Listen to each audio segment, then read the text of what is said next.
কতগুলো বণিক যাচ্ছে ব্যবসা করতে, যাওয়ার সময় পিপাসা লাগছে, কূপের কাছে এসে তাকায় দেখে পানির ওপরে হাত পাও বান্ধা পূর্ণিমার চাঁদের মতো সুন্দর একটা বাচ্চা পড়ে আছে। পানি পান না করে বাচ্চাকে তোলার জন্য তারা ব্যস্ত হলো। বাচ্চা তোলার পরে হাত পায়ের গিফটটাকে বাঁধন খুলে দিল। খুলে দেওয়ার পরে সবাই বলতেছে আমি নিব, আমি নিব, আমি নিব। বণিকের সর্দার বলে সবাই যদি একটা বাচ্চারে নিবার চাও তাহলে টুকরা টুকরা করে নেওয়া লাগবে। টুকরা টুকরা করে নিয়ে লাভটা কি? তাহলে চলো একে বিক্রি করি, বিক্রি করে যেই টাকা পাবো সেই টাকা সকলে মিলে আমরা বন্টন করে নেব। ইউসুফকে বিক্রি করলেন, যিনি কিনলেন তার নাম হলো জুলাইখা, স্বামীর নাম হলো আজিজ মিসর। বলে তার স্বামীর নাম কি? এই জুলাইখার কোনো সন্তান হচ্ছিল না। বিয়ে হওয়ার পরে সন্তান হিসেবে লালন পালন করতে গিয়া এক সময় ইউসুফের চেহারার দিকে যেই মাত্র তাকাই দেখতেছে ইউসুফ একজন পুরুষ। আসলে কতগুলো বাচ্চা নাবালক যতদিন থাকে ছেলে মেয়ে বোঝা কঠিন। আল্লাহ জানে যে এই বয়সে এরকম থোয়াই ভালো। এই জন্যে কোনো আপনার কেউ না এরকম কোনো নাবালক বাচ্চা আপনার সাথে একই ক্ল্যাপের তলে রাখা জায়েজ। কথা বলে জায়েজ, কারণ ওর দাড়ি নেই, মোজ নাই, ওর ঢপ নেই মানুষের মতন। জোরে কথা ঠিক কিনা? মিন শারিল ওয়াসওয়াসিল খান্নাস, শয়তান হয়তো ভোকাল দিবার পারে। টেস্ট কর। হাসতেছেন কেন ভাই রে? দাড়ি মোজ নাই, ওই জীবনেও বালিক হওয়ার পারল না রে। কে এই অশ্লীল যুবকের সকালে দাড়ি মোজ দুটাই কাম আছে, একটা কামা তাও মরদ মানুষের মতন দেখা যাবে। মোচও কামাছে, দাড়িও কামাছে, বইয়ের মোশন সেই খারাপ। অনেকদিন তাই চিন্তা করতেছে মর্দকে হেদামত করা লাগবে। কারণ স্বামীর যদি দাড়ি থাকে, স্বামীর যদি মাথার টুপি থাকে, সেই বউ জানে ওই স্বামী আমার একলা। ওর দিকে কেউ তাকাবি না, তাকালেও চাচা হিসাবে তাকাবে না। এই দিনে দাড়িওয়ালাকে সবাই বলে, মেয়েরা কয় চাচা কেমন আছে, চাচা করলে আর ভিতরে কোনো খামোশ থাকে, বাবা চাচা রে। আর যদি কয় ভাই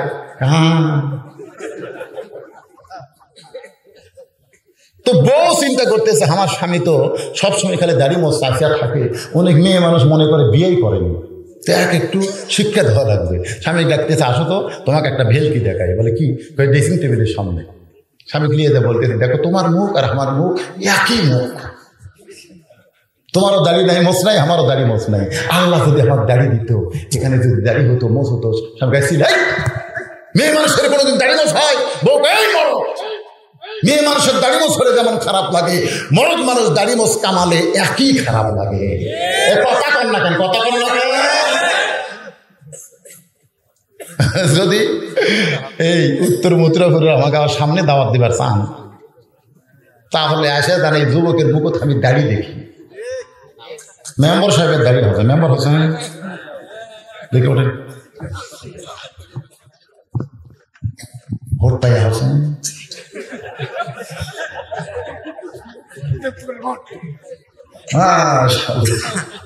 ভোট পাই মেম্বার হচ্ছে। আল্লাহ শুধুমাত্র এই গ্রামের মেম্বার নয়, আল্লাহকে জান্নাতের মেম্বার হিসেবে কবুল করুন। আমি যে খেদমত করার জন্য আল্লাহ দায়িত্ব দিছে, আমি বলবো জনগণের টাকা পয়সা দিয়ে খুশি করা যায় না।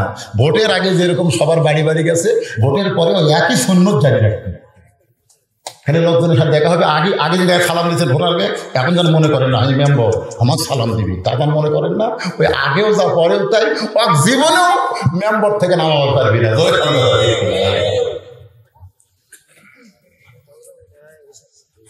আল্লাহর বান্দারা একটু মনোযোগ দিয়ে শুনবেন।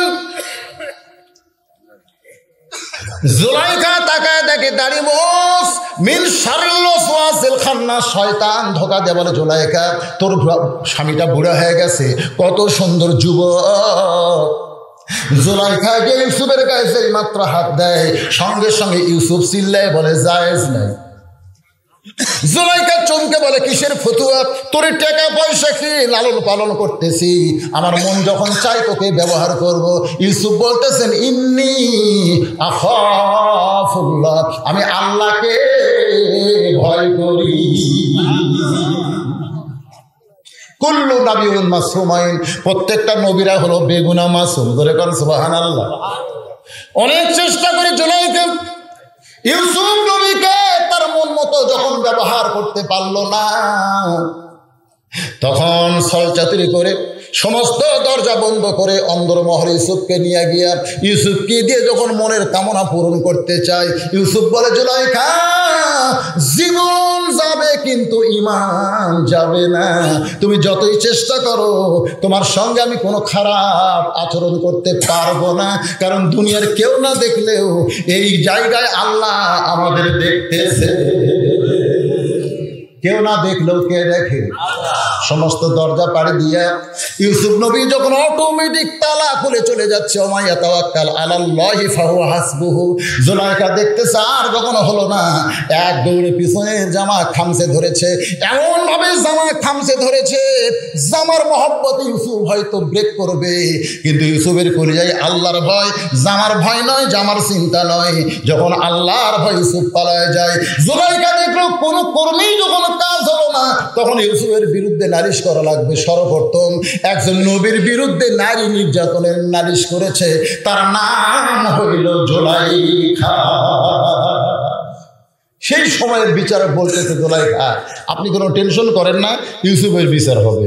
আপনারা বলেন তো তদন্ত ছাড়া বিচার? ধরে কারণ কি ছাড়া বিচার হবে? হাজার হাজার মানুষ আইছে ফাঁকা ময়দানে দেখার জন্যে যে মা হইয়া সন্তান লালন পালন করেছে, সেই সন্তান কত বড় নাফরমান, মায়ের ইজ্জত হরণ করতে চায়। এই নিমক হারামকে একটু দেখে আসি তো। সবাই দেখতে আইসে অবাক, নিমক হারামের চেহারা এত সুন্দর কোনোদিনও হতে পারে না। জোরে কান্না সুবহানাল্লাহ। প্রধান বিচারপতি বলে, ইউসুফ যে জুলাইখার টাকা পয়সা দিয়ে তোমাকে কিনে সন্তান হিসেবে লালন পালন করতেছিল, তুমি সেই ইউসুফ জুলাইখাকে তুমি ধর্ষণ করবার চাইছিলে, এইটা তুমি কেমনে করতে চাও? ইউসুফের চোখটা শুধু দর দর করে পানি পড়তেছে। এমন সময় একটা কোলের বাচ্চা, কোনো কিতাবে লিখছে 2.5 মাস, কোনো কিতাবে লিখছে 3.5 মাস, ওই বাচ্চাটা মায়ের স্তনের দুগ্ধ পান করতে করতে চিৎকার দিয়ে বলে, বিচারকেরা শুধু বিচার করলে হবে না, তদন্ত করে বিচার করা লাগবে। হাজার হাজার মানুষ চিৎকার করে বলে, কে কথা কয় রে? দেখা যায় না কে কথা কয়।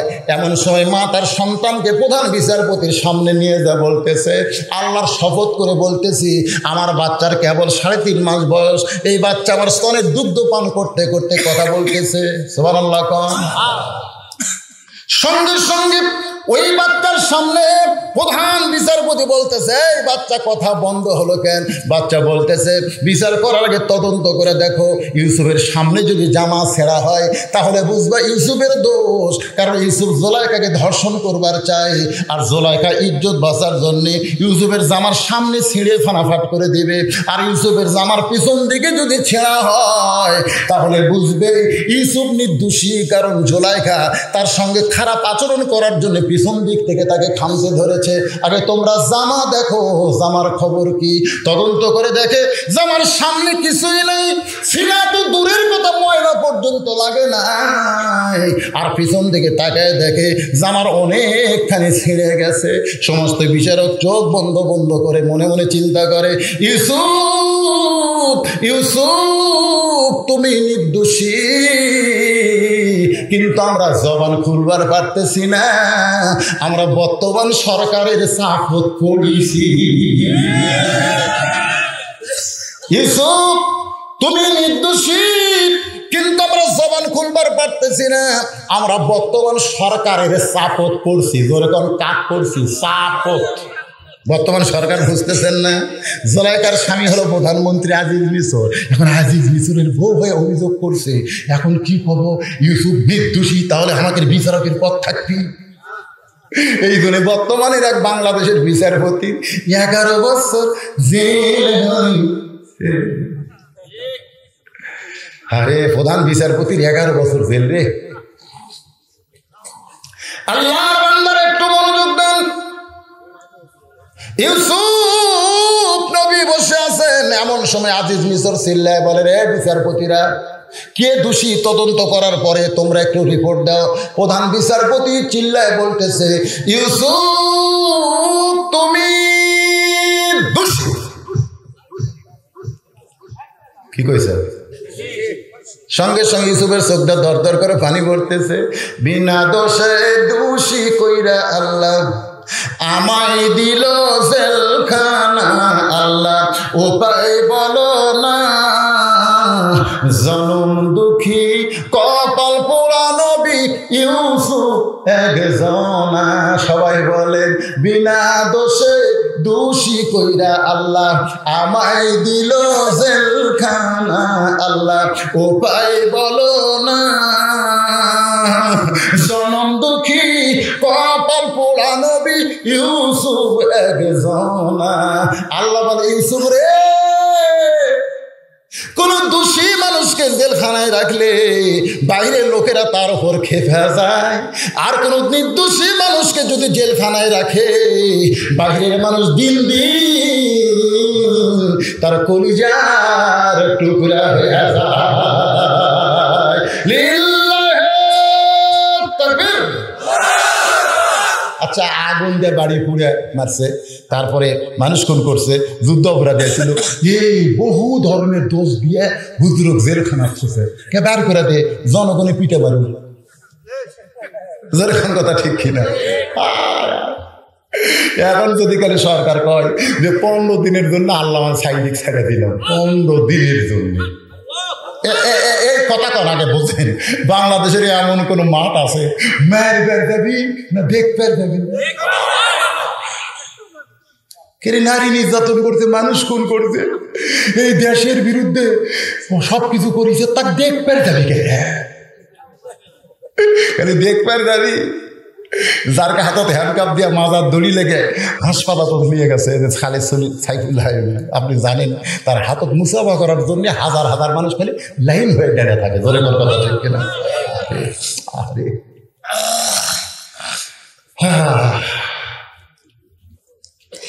মাগরিবের 3 রাকাত নামাজ আমরা কেমনে পাইলাম? পড়লে কতটুকু লাভ? এরপরে এশার 4 রাকাত ফরজ। এই 2 ওয়াক্ত বলতে যদি আরো মাত্র 20 মিনিট লাগে, আপনাদের আপত্তি আছে? কেবল বাজতেছে 12টা 13 টাকা হারাম না, 2.5 ঘন্টা ওয়াজ হচ্ছে কি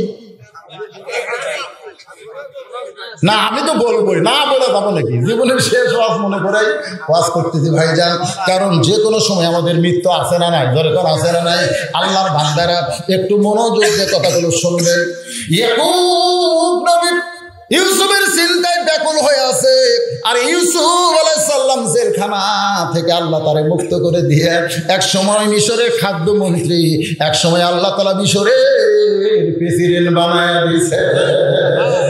যে 10 জন হাত পাও বাঁধে কুয়ার মধ্যে ফেলে দিছে, যে 10 জন হাত পাও বাঁধে কুয়ার মধ্যে ফেলে দিছে, ওরাই 10 জন ইউসুফ নবীর সামনে দাঁড়ায় বলতেছে, আমাদের বাড়ি হলো কেনান দেশে, আমাদের বাড়ি হলো কেনান দেশে, আমাদের বাপের নাম হলো ইয়াকুব নবী, আমরা খাদ্যের অভাবে আপনার কাছে আইছি, মেহেরবানি করে আপনি একটু আমাদের খাবার ব্যবস্থা করেন, আমাদের দেশে একটু খাদ্য পাঠানোর ব্যবস্থা করেন। ইউসুফ আলাইহিস সালাম চমকে গেল, এরাই তো 10 জন আমার হাত পাও বাঁধে কুয়ার মধ্যে ফেলে দিছে, কুয়া কল না কূপ কল, আমি এতই কান্নাকাটি করছি, এদের কলিজাত কোনো দয়া হয়নি, এরাই 10 জন, এরাই 10 জন, এই 10টা। আমি এত কান্নাকাটি করছি ভাই রে, এ ভাই আব্বা আমাকে বেশি দয়া করে বলে, তোরা আমাকে মেরে ফেলে দিস না ভাই, এই কুয়ার মধ্যে ফেলে দিব, কে দেখবি ভাই রে, দিনের পর দিন আমি পচে মরে যাবো ভাই, আমাকে ছাড়া দে, আমি অন্য দেশের যাবো। না, তোকে ছাড়া দেওয়া যাবে না। এত কান্নাকাটি করছি, তারপর হাত পাও বান্ধে তোরা আমার কুয়ার মধ্যে ফেলে দিস, আজকে আমি মিশরের প্রেসিডেন্ট, আজকে তোরকে 10 জনক আমি, আমার সৈন্য সামন্ত সব আছে, ক্ষমতার পাওয়ার আছে, 10টা সাইজ করবো। ইমান বলতেছে, ইউসুফ কি তুই কুটি আসিল, কুট থেকে কুটি আনু, ক্ষমতার মালিককে তুই। ইউসুফ 40 বছর আগেকার ঘটনা খামাকা মনে করে জিজ্ঞাসা হইও না, বরং মাফ করে দাও। ইজা জাআ নাসরুল্লাহি ওয়াল ফাতহু ওয়া রাআইতান নাসা ইয়াদখুলুনা ফি দীনিল্লাহি আফওয়াজা ফাসাব্বিহ বিহামদি রাব্বিকা ওয়াস্তাগফির ইন্নাহু কানা তাওয়াবা। ওর ফারুক বলে, ইয়া রাসূলুল্লাহ, এই হিন্দা আপনার চাচা আমির হামদার কলিজা চাবা গেছে। আবু সুফিয়ানের নেতৃত্বে উহুদের ময়দানে আপনার দান শহীদ হয়ে গেছে। আবু জেহেলের বেটা ইকরামা সেনাপতিত্ব করেছে। ইয়া রাসূলুল্লাহ, এই সমস্ত যুদ্ধপরাধীকে আমি হত্যা করতে চাই। আল্লাহ রাসূল বলেন, ওমর, যেই মক্কা থেকে একদিন মদিনায় হিজরত করেছি, গাড়ে সুরের মধ্যে আত্মগোপন করেছি, আল্লাহ সেই মক্কা আবার আমাদেরকে ফিরিয়ে দিয়েছে। আমরা এত বড় বিজয় অর্জন করেছি জিজ্ঞাসার জন্য নয়, বরং যারা না বুঝে আমাদের উপর অত্যাচার করেছে ওই যুদ্ধ অপরাধীদেরকে আমি আল্লাহর হস্তে ক্ষমা করে দিলাম। ক্ষমা করে দেওয়াই হলো মহত্বের লক্ষ্য। ক্ষমা করে দিয়ে 10 ভাই তোর হাত পাও বেঁধে কুয়ার মধ্যে ফেলে দিছে, ফেলে না দিলে তুই এই জায়গাটা আসতে পারত। তো খামাকা 40 বছর আগেকার ঘটনা তুলে মন খারাপ করিস কেন? বিয়ের রাত্রি এখন বইয়ের দিকে তাকায়, এত সুন্দরী বউ, না জানি বিয়ার আগে প্রেম করছে, এত সুন্দরী, আমি কালো, আর আমার বউ দেখতে এত ভালো, কি প্রেম করেনি? বউ ঘাত দিবার জাতি, মন খালি করে প্রেম করছে। ওই বউ ঘর থেকে বেড়া যায় ঘুরতেছে, বাপ মাও কয় কে এত সুন্দরী বউ, আর সেই বউ ঘর থেকে বেটা বেড়া ঘুরে গেছে। আচ্ছা বলতেছে, কে বাবা বাহিরে কে? বলে, আব্বা আমার বউ মনে হয় বিয়ার আগে প্রেম করছে, মনে হয় বিয়ার আগে প্রেম করছে। আর সেই যে মানে বিশ্বাস করে তুই বেড়া ঘুরতেছ, তুই কি মরদ কেন? বিয়ার আগে যা করছে করছে, বিয়ার পরে জানা না করে সেই কাম করতাম। বিয়ার আগে যা করছে করছে, তোর সাথে বিয়ে হবে জানতো? জানেনি তো, তোর সাথে বিয়ে হবে জানেনি পাগলা। যদি করে থাকে করছে, এখন থেকে আর না করে সেই মরদ যা। ওই বাপার কথা মতো বউলে সংসার করতেছে, বাচ্চা কাচ্চা হচ্ছে, সেই বাচ্চা কাচ্চা বিয়ে দিয়ে আবার লাতিপুতি হচ্ছে, আর বাপ মা মরে গেছে। ওই 40 বছর পরে ওই পুরানো ব্যারাম আবার মাথা চালা দিচ্ছে।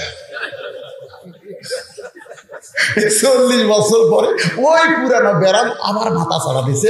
বউ ঘরের মধ্যে তুলে বলতেছে, তো তালাক দিলাম।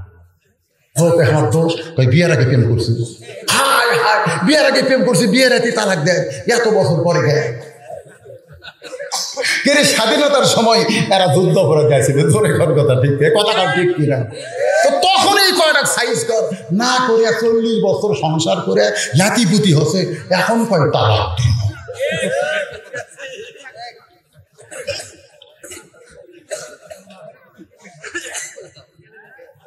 আল্লাহর বান্দারা একটু মনোযোগ দিয়ে শুনবেন। মাগরিবের 3 রাকাত, জোরে বলেন কয় রাকাত? 3 রাকাত নামাজ কেমনে পাইলাম এটা বোঝানোর জন্য বলতেছি। এখন 10 ভাইকে তো মাফ করে দিল। ইয়াকুব নবী জানতে পারলো যে মিশরের প্রেসিডেন্ট সে আমার হারানো ইউসুফ, বলে কোন সুবহানাল্লাহ। বাবার সঙ্গে সন্তানের মিলন হবে, ওই দেখো ইউসুফ আসতেছে। ইয়াকুব কাঁদতে কাঁদতে অন্ধ হয়ে গেছিল, ওই জামা দিয়ে চোখে ঘষণ দেওয়ার কারণে চোখ আল্লাহ ফিরিয়ে দিল। যখন চোখটা ফিরিয়ে দিছে, ইউসুফ আসতেছে, ইউসুফের দিকে 2খানা হাত যখন বাড়ায় দেয়, এমন সময় আল্লাহ বলে, ইন্নামা আমওয়ালুকুম ওয়া আওলাদুকুম ফিতনা। ইয়াকুব রে, সম্পদ আর সন্তান হলো মানুষের বিপদের কারণ। এত বছর পরে তোমার ইউসুফকে তোমার কাছে ফিরে দেই, তুমি সেই ইউসুফকে বুকের মধ্যে নিবা না আমি আল্লাহর শুকরিয়া আদায় করবা? ইয়াকুব আলাইহিস সালাম আল্লাহর শুকরিয়া আদায় করতে গিয়া এক নিয়তে 3 রাকাত নামাজ আদায় যখন করে, ওই 3 রাকাত নামাজ আল্লাহর এতই ভালো লাগে, আল্লাহ বলে, হাবিব ইয়াকুব নবীর এই 3 রাকাত নামাজ আমি আল্লাহর এতই ভালো লাগছে, ইউসুফকে বুকে না নিয়ে আমাকে সিজদা করে আল্লাহকে খুশি করেছে। ওই 3 রাকাত নামাজ আপনার উম্মতের জন্য মাগরিবের নামাজ হিসেবে দিয়ে দিলাম। আপনার উম্মতের মাগরিবের 3 রাকাত নামাজ যখন জামাতের সঙ্গে আদায় করবে, ইয়াকুব ইউসুফ নবীর সমপরিমাণ সওয়াব আমি আল্লাহ দান করে দেব।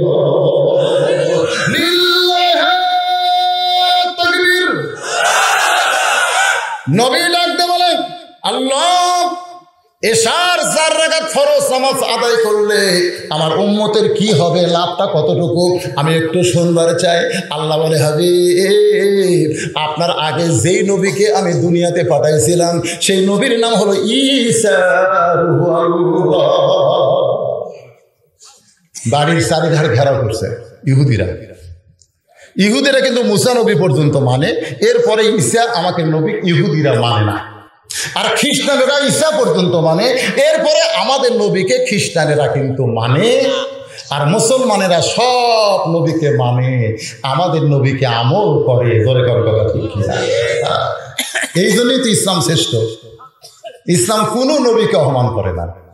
আর এই শালা ইহুদি খ্রিস্টান এরা আমাকে নবী দেখতে পারে না। তো ঈসা আলাইহিস সালামের বাড়ি ঘেরাও করছে ইহুদিরা। ধরে কোন কারা? সমস্ত বীরেরা লাঠি সোটানে বাড়ির চারিদার ঘেরাও করছে। ঈসা আলাইহিস সালাম ঘরের মধ্যে কান্দের পায়, আল্লাহ যে হারে বাড়ি ঘেরাও করলো করি কি? আল্লাহ বলতেছে, কোনো চিন্তা করেন না, আপনার ঘরের ছাদ ফাঁকা করে আমি আপনাকে আসমানে নিয়ে আসবো। সুবহানাল্লাহ।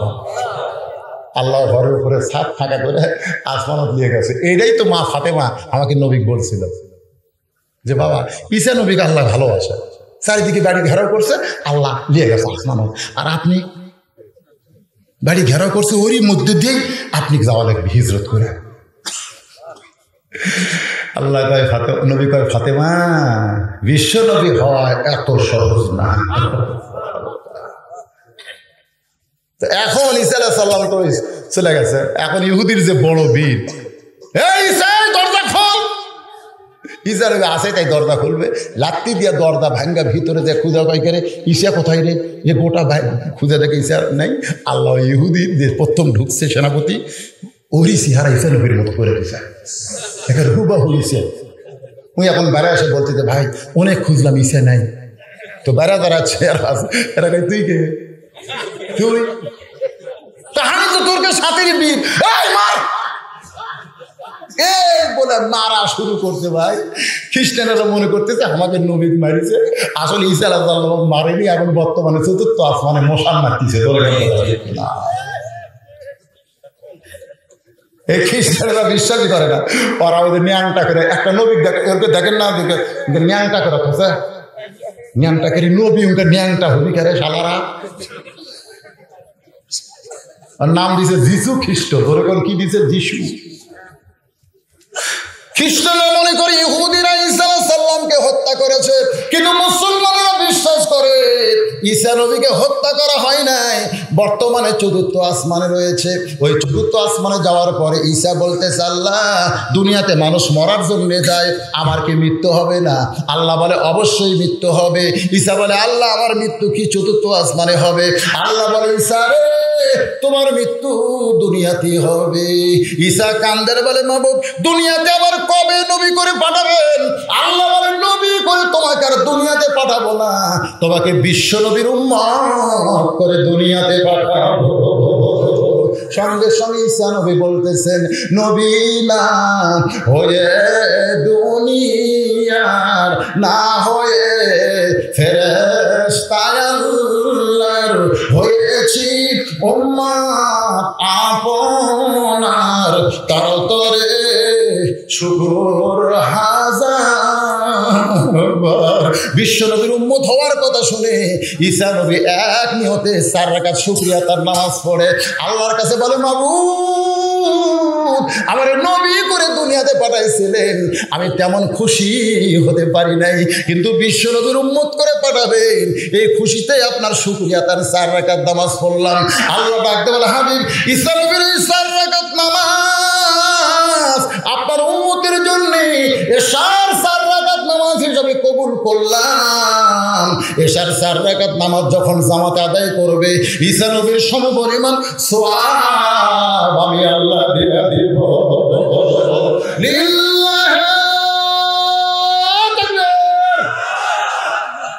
এখন আপনার বলেন, আমি যে এতক্ষণ 5 ওয়াক্ত নামাজের ওয়াজ করলাম, কোন ওয়াক্ত বাদ দেবেন?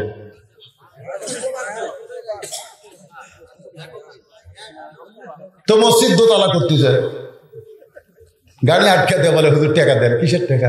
ওই মুসল্লি ধরে না দোতলা। তো ফজরের খবর কি? 1 কাতারে হয় না। জোহরের খবর কি কয় কোনো মতে, আসরের খবর কি কয় হাফ কাতার। বোঝেন না আসরের সময় হাট বাজার, এই জন্য মসজিদে নামাজ হয় হাফ কাতার। মাগরিবের খবর কি হাট বাজার করে আসে কোনো মতে 1.5 কাতার হয়। এসার খবর কি ফজর হয় এসব হলো। তাহলে দোতলা করা লাগবে কেন? কয় কাতার আছে ভিতরে? 9 কাতার। তো 9 কাতারে এখনো 2 কাতারে হয়নি, তো দোতলা করবা কেন? হ্যাঁ, আমি বলতে তো ওই যে হুজুর বুঝতেছেন না, জুমার দিনে সবার শেষে আসে আগে যায়, ওই শালাকে ঘুমে দোতলা করা লাগবে। এদের ফাসাল লিলি রব্বিকা, এদের সূরা কাউসারের মধ্যে তো ফাসাল লিলি রব্বিকার কথা বলা হয়েছে। এখানে জুম্মার নামাজ নাই, এখানে শুধু 5 ওয়াক্ত নামাজের কথা বলা হয়েছে। তাই রে, জুম্মার নামাজ তো ওই মেরাজে আল্লাহ রাসূলকে দেয়নি, জুম্মার নামাজ মদিনাতে আল্লাহ রাসূলকে দিয়েছে। কথা না বিশ্বাস মনে রাখবেন। এই জন্য 5 ওয়াক্ত নামাজ আর ওয়ানহার মানে কুরবানি। এই নামাজ আদায় করতে গেলে বহু কুরবানি করা লাগবে, হালাল খাওয়া লাগবে, বউকে পর্দার মধ্যে থোয়া লাগবে, মানুষের জমির আল ঠেলা হবি না। আসর নামাজ পড়ে জমির যায় দেখে উপর জমির পানি, নিচকে রর জমিতে 1 ফোঁটাও পানি নেই। সঙ্গে কে রে উপরে পানি, আমারটার পানি নাই, পানি না থাকলে তো ধান মরে যাবে, কি করা যায়? এখনই আসর নামাজ পড়ে জমির দেখবার যায়, চারিদিকে দেখি না, আশেপাশে কেউ নাই, ওই আলগতি বসে একেবারে আল কাটে দিয়ে হাত ধুয়ে চারিদিকে দেখেছে, কেউ দেখেন আলহামদুলিল্লাহ। তার মানে কি, ইন্নাস সালাতা তানহা আনিল ফাহশাই ওয়াল মুনকার। এই নামাজকে ধরে রাখতে গেলে অনেক কুরবানি করা লাগবে, আর সেই কুরবানির নামাজ যারা আদায় করবে তাদেরকে আল্লাহ হাউদে কাউসারের পানি পান করার অধিকার দিয়ে দিবে। আল্লাহ বললেন, হাবিব আপনি শেষ নবী হওয়ার কারণে আপনার ছেলেগুলোকে আমি তাড়াতাড়ি নিয়ে নিলাম। আল্লাহ নবীর চোখের পানি বন্ধ হয়ে গেল, কিন্তু মক্কার কাফের বেঈমানরা বলা বলি শুরু করলো। আব্দুল্লাহর বেটা দুনিয়া থেকে বিদায় নেওয়ার সঙ্গে সঙ্গে বংশ নির্বংশ হয়ে যাবে, কারণ যার ছেলেগুলোই সব মরে গেল, তাই দুনিয়ার থেকে বিদায় নেওয়ার সঙ্গে সঙ্গে তার বংশটা নির্বংশ হবে, নির্বংশ।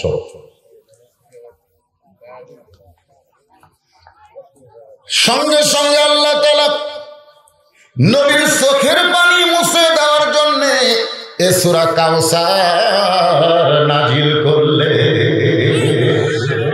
সুবহানাল্লাহ। আমাদের নবীকে আল্লাহ কত ভালোবাসে। যেই বছর রাসূল মেরাজ করেছিল এই রজব চাঁদে, সেই বছর রাসূলের জীবনে 3টা কষ্ট গেছে। কয়টা? 3টা কষ্ট। 1 নম্বর কষ্ট হলো নবীর চাচা আবু তালেব দুনিয়া থেকে বিদায় নিয়েছে। আপনারা অনেকেই মনে করবেন যে চাচা মরলে ভাইস্তার কি। আমি ছোট থেকে দেখছি যে আমার বাপের সাথে আমার চাচার খালি গন্ডগোল। 1 হাত জায়গা নিয়ে, ধরে কর কয় হাত? 1 হাত জায়গা নিয়ে আমার বাপ চাচা মাঝে মধ্যে মারামারি করে। তখন থেকে আমার মন কয় চাচা মরাই ভালো, এই বেঁচে থাকলে তো খালি গন্ডগোল করে, ধরে কর ঠিক কি না? তো চাচা মরলে ভাইস্তার কি? নবীর চাচা আবু তালেব মারা গেছে, তাতে নবীর কি? শিশুকালে মইরা গেছে মা, গর্ভে থাকতে মরছে পিতা, নবী চোখে দেখলেন না। সবাই বলেন শিশুকালে মইরা গেছে মা, গর্ভে থাকতে মরছে পিতা, নবী চোখে দেখলেন না। কে করিবে লালন পালন, কে দিবে সান্ত্বনা, এই দুনিয়ার বড় এতিম নবী ছিলেন একজন। আমাদের নবীকে যিনি বাবার দরদ দিয়ে লালন পালন করেছেন তার নাম কি? আবু তালেব। জোরে বলেন নাম কি? আপনারা বলেন তো আবু তালেব মুসলমান না কাফের? এই জোরে কোন? আবুল আহাব। জোরে কোন? আবুল আহাব। আমাদের বাংলাদেশে আবুল আহাব নামের কোন মুসলমান নাই, কিন্তু আবু তালেব নামের অনেক মুসলমান আছে। জোরে কোন? আছে না নাই? তাহলে আবু লাহাবও কাফের, আবু তালেবও কাফের। আবু লাহাবের নাম কোন মুসলমান রাখে না, কিন্তু আবু তালেবের নাম কেন রাখে? যদিও আবু তালেব কাফের হতে পারে, তারপরে নবীর চাচা বাবার মতো নবীকে দরদ করার কারণে প্রত্যেকটা মুসলমান তাকে অন্তর দিয়া ভালোবাসে।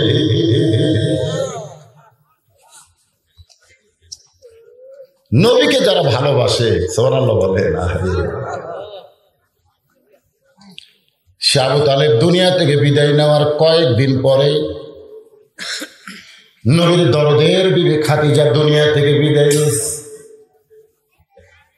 চাচা বিদায় নেওয়ার কয়েকদিন পরে দরদের বিবি খাদিজা দুনিয়া থেকে বিদায় নিল। কারণ মা খাদিজা যতদিন জীবিত ছিল আল্লাহর নবী ততদিন দ্বিতীয় কোনো বিয়ে করেননি। সুবহানাল্লাহ বলেন না? নবীর যে 11টা বউ, কয়টা বউ? যখন খাদিজা যতদিন জীবিত ছিল ততদিন নবীর বউ কয়টা ছিল? একটাই ছিল।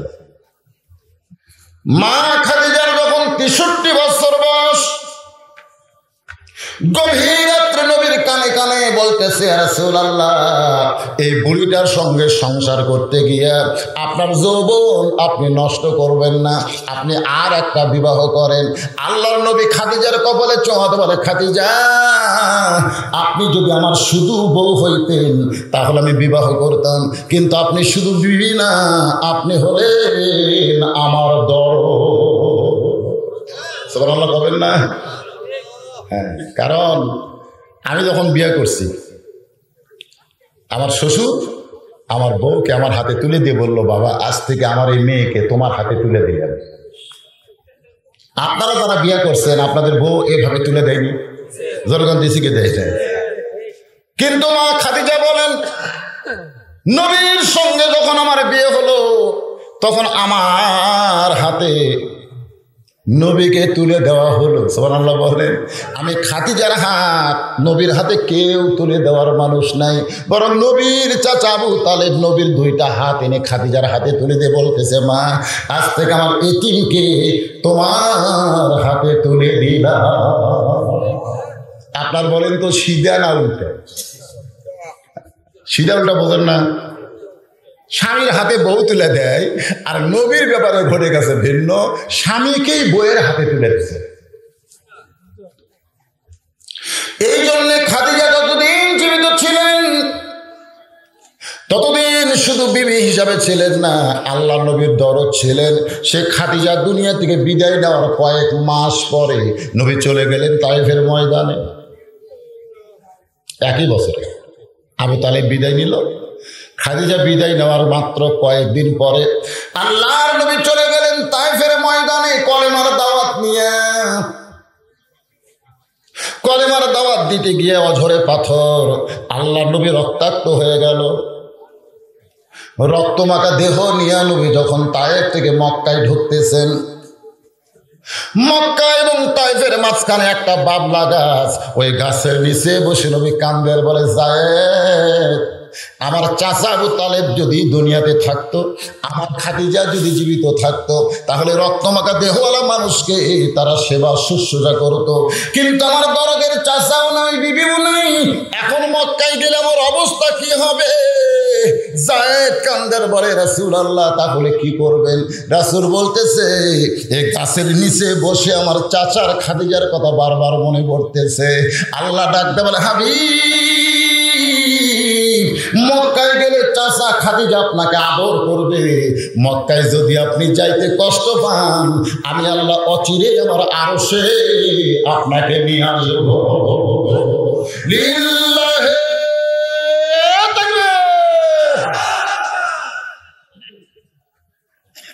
মাত্র কয়েকদিন পরে, এখনো ঘাটা শুকায়নি, বোঝেন না? এখনো নবীর গায়ের ঘা শুকায়নি, এখনো দাগ আছে। ঠিক সেই অবস্থায় আল্লাহ তাআলা নবীকে নিয়ে গেলেন আল্লাহর আরশে। আরশে যাওয়ার পরে আল্লাহর সঙ্গে নবীর তো বহু কথা হয়েছে। এই মেরাজের, যদি আমি খালি মেরাজের যাওয়া যাওয়া আর আসা এইটা যদি ওয়াজ করি তো কয়েকদিন লাগবে, কিন্তু আসল কিছু জানা হবে না। মেরাজে যাওয়া আসার মধ্যে বহু কিছু হয়েছে, ওগুলো মোট আমাদের জানার বিষয় না। আমাদের জানার বিষয় হলো আল্লাহ নবীকে কেন নিয়ে গেল, আর নবীকে কি দিল, জোরে কথা ঠিক কিনা? এইটাই হলো আমাদের জানার বিষয়। নবীকে কেন নিয়ে গেল সেটা তো আপনারা বুঝলেন, যে নবীকে সান্ত্বনা দেওয়ার মানুষ মক্কায় নাই, এই জন্য আল্লাহ তাআলা আহত নবীকে নিয়ে গেছে তার আরশে সান্ত্বনা দেওয়ার জন্য, যেখানে জিবরাইল পর্যন্ত যাওয়ার চান্স পায়নি। সুবহানাল্লাহ। কন্যা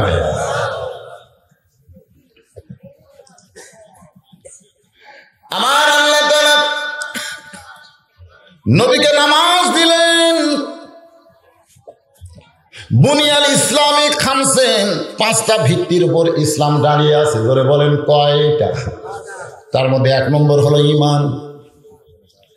ঈমান যদি না থাকে তার কোনো আমলের দাম। ঈমান যদি না থাকে, কেউ যদি এরকম ঈমান করে, আমার দয়াল বাবার দরবারেতে কেউ ফিরে না খালি হাতে।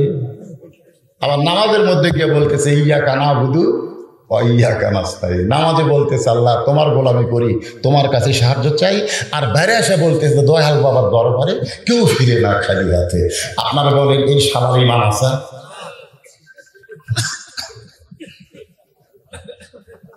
কথা কয় না কেন? ঈমান আছে। এই জন্য শোনেন, আমল যদিও কম হয় হোক, ঈমানটা ঠিক থাকা লাগবে।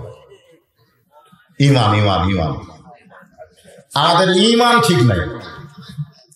অনেকে বহু আমল করতেছে, ঈমান ঠিক নাই। এই জন্যে বুনিয়াল ইসলামে খামসেন, যে 5টা বিষয় আছে, তার মধ্যে 1 নম্বর হলো কি? লা ইলাহা ইল্লাল্লাহ মুহাম্মাদুর রাসূলুল্লাহ।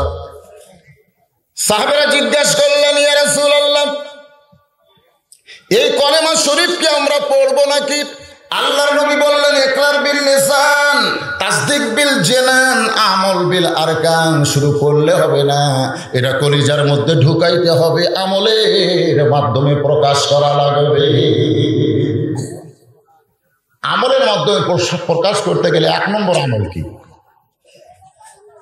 1 নম্বর আমল হচ্ছে লা সলাতা লা ঈমানা। যার নামাজ নাই তার ঈমান নাই। এখন আপনারা অনেকে মনে করবে, হুজুর আপনি একটা সুন্দর কাহিনী ধরে ওয়াজ করবেন, আমরা কানবার চাই হুজুর। এখন এই কথা শুনে যদি বলেন তার নামাজ নাই, তার ঈমান নাই, তাহলে আমরা মাগরিব এশা যারা পড়িনি, আমরা কি বেঈমান? আপনারা কারা কারা মাগরিব এশার নামাজ পড়েননি আমি জানি না, আল্লাহ দরকার কে জানে। আর আপনার ভিতরে একটা বিবেক আছে, বিবেক। সেই বিবেকের আদালতে আপনি প্রশ্ন করে দেখেন, ফজরের আগে যদি আপনার মৃত্যু হয়ে যায়, আপনি মাগরিব এশা ইচ্ছা করে পড়েন নাই, ফজরের আগে আপনি মরে গেলেন। আল্লাহ রাসূল বলেছে, মান তারাকা সালাত মুতাম্মিদান ফাকাত কাফারা। ইচ্ছা করে 1 ওয়াক্ত নামাজ যারা ছেড়ে দিল, আল্লাহর সঙ্গে তারা কুফরি করল। তাহলে আপনি মাগরিব এশা না পড়ে ফজর আগে মরে গেছেন। এই যুবকেরা, যুব সংঘ 104 জন সদস্য মিলে আজকের এই মাহফিল, আমি তাদেরকে বলবো, তোমরা কি মাগরিব এশার নামাজ পড়ছে? কথা কয় না? আমি তো কয়েক বছর লাগাতার আসতেছি না, আল্লাহকে হাত ধরবে না? যে উত্তর মথুরা ধাপ যুব সংঘের উদ্যোগে তাফসীর মাহফিল হয়, এই যুবকেরা 5 ওয়াক্ত নামাজ পড়ে কিনা তুমি পড়তা কি একবার দাওয়াত দিছ? আমি একজন যুবককে বললাম, কি খবর? কয়, হুজুর আমরা সবসময় ব্যস্ত থাকি, আপনার ওয়াজ শুনবারই পারি না। আমার বলতেছে, অনেকে বলে একই ওয়াজ বারবার করেন। আমি বলি, একই ওয়াজ বারবার আল্লাহ করছে রে পাগলা। এক নামাজের ওয়াজ আল্লাহ এতবার বলার কি দরকার? জোরে কার কথা, ঠিক কথা কর না কেন? কোরআন শরীফে একবার শুয়োরের গোস্ত খাওয়া হারাম করেছে। শুয়োরের গোস্ত খাওয়া কি কয়বার কইছে? আর 82 বার নামাজের কথা কইছে। অথচ আমরা একবার নাই মানি, শুয়োরের গোস্ত কেউ খাই না। আর 82 বার নামাজের কথা বলা হলো, সেই নামাজ আমরা অনেকে ধরি না। এজন্য আজকে নামাজ নিয়ে সূরা কাউসার আপনাদের সামনে আলোচনা হবে। বিরক্ত হবেন? বিরক্ত না। আল্লাহ বললেন, ইন্না মানে নিশ্চয়, আতাইনাকা আপনাকে দান করা হলো কাউসার। ইমাম গাজ্জালী রহমতুল্লাহ আলাইহি তাফসীর করেন, এই হাউজে কাউসারের এক পেয়ালা পানি পান করে কেউ যদি জাহান্নামেও যায়, আল্লাহ জাহান্নামকেও জান্নাত বানায় দিবে। দেখছেন নবীকে আল্লাহ যে কাউসার দিয়েছে, সে কাউসারের এক পেয়ালা পানি পান করে কেউ যদি জাহান্নামেও যায়, তাহলে ভিতরে পানি থাকার কারণে আল্লাহ জাহান্নামকে জান্নাত বানায় দিবে। এখন বলেন হাউজে কাউসারের পানির পাওয়ার আছে না নাই? আপনার দেহের মধ্যে এক পেয়ালা থাকলে জাহান্নাম আপনার দেহ দেখে ভয়ে ধপধপ করে লিবে যাবে। সাহাবীরা বললেন, ইয়া রাসূলুল্লাহ ওয়া মা আরসালনাকা ইল্লা রাহমাতাল লিল আলামিন। আল্লাহ আপনাকে বিশ্ব জগতের সব জায়গার জন্য রহমত স্বরূপ নাজিল করেছেন। হাসরের ময়দান যখন তামার সানি উম্মত বলবে পানি পানি, এরকম একটা গজল আছে না নাই? হাসর হবে তামার সানি, উম্মত বলবেন পানি পানি, সেই দিনে নবী বিনে পানি দেওয়ার সাধ্য কারো নাই। সবাই বলেন হাসর হবে তামার সানি, উম্মত বলবেন পানি পানি, সেই দিনে নবী বিনে পানি দেওয়ার সাধ্য কারো নাই। সাল্লাল্লাহু আলা মুহাম্মদ, মুহাম্মদে পড়েন সাল্লাল্লাহু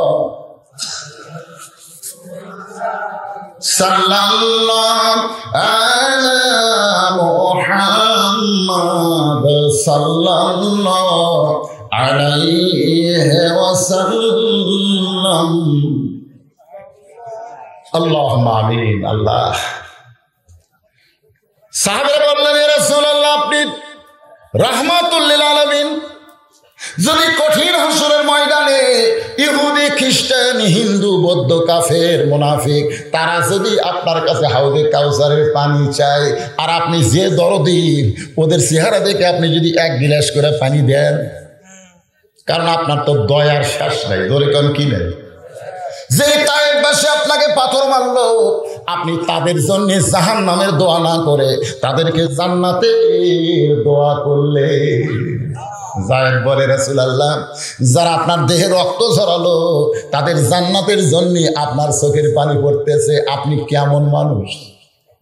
হুজুর হাসরের ময়দানে ইহুদি খ্রিস্টান হিন্দু বৌদ্ধ যদি কঠিন তৃষ্ণার্ত হয়ে আপনার কাছে এক গিলাস পানি চাই, আপনি তো হাউজে কাউসারের মালিক হয়ে যাবেন। এক গিলাস করে পানি যদি তাদেরকে দেন, তাহলে তারা সেই পানি পান করে যদি জাহান্নামেও যায়, আল্লাহ জাহান্নামকেও জান্নাত বানায় দিবে। সঙ্গে সঙ্গে নবী বললেন, সাহাবীরা আমি হাউজে কাউসারের মালিক হলে কি হবে? সবাইকে পানি দেওয়া যাবে না, পানি দেওয়া যাবে কেবলমাত্র দুইটা আমল যাদের ভিতরে থাকবে। এক নম্বর হলো ফাসাল্লি রাব্বিকা, আর দুই নম্বর হলো ওয়ানহার। এক নম্বর হলো নামাজ, দুই নম্বর কুরবানি। এই দুইটা আমল যারা করবে তারাই পান করবে হাউজে কাউসারের পানি। তাহলে কয়টা? হ্যাঁ বাবা যুবকেরা, এই যুবক লড়াচড়া করো না।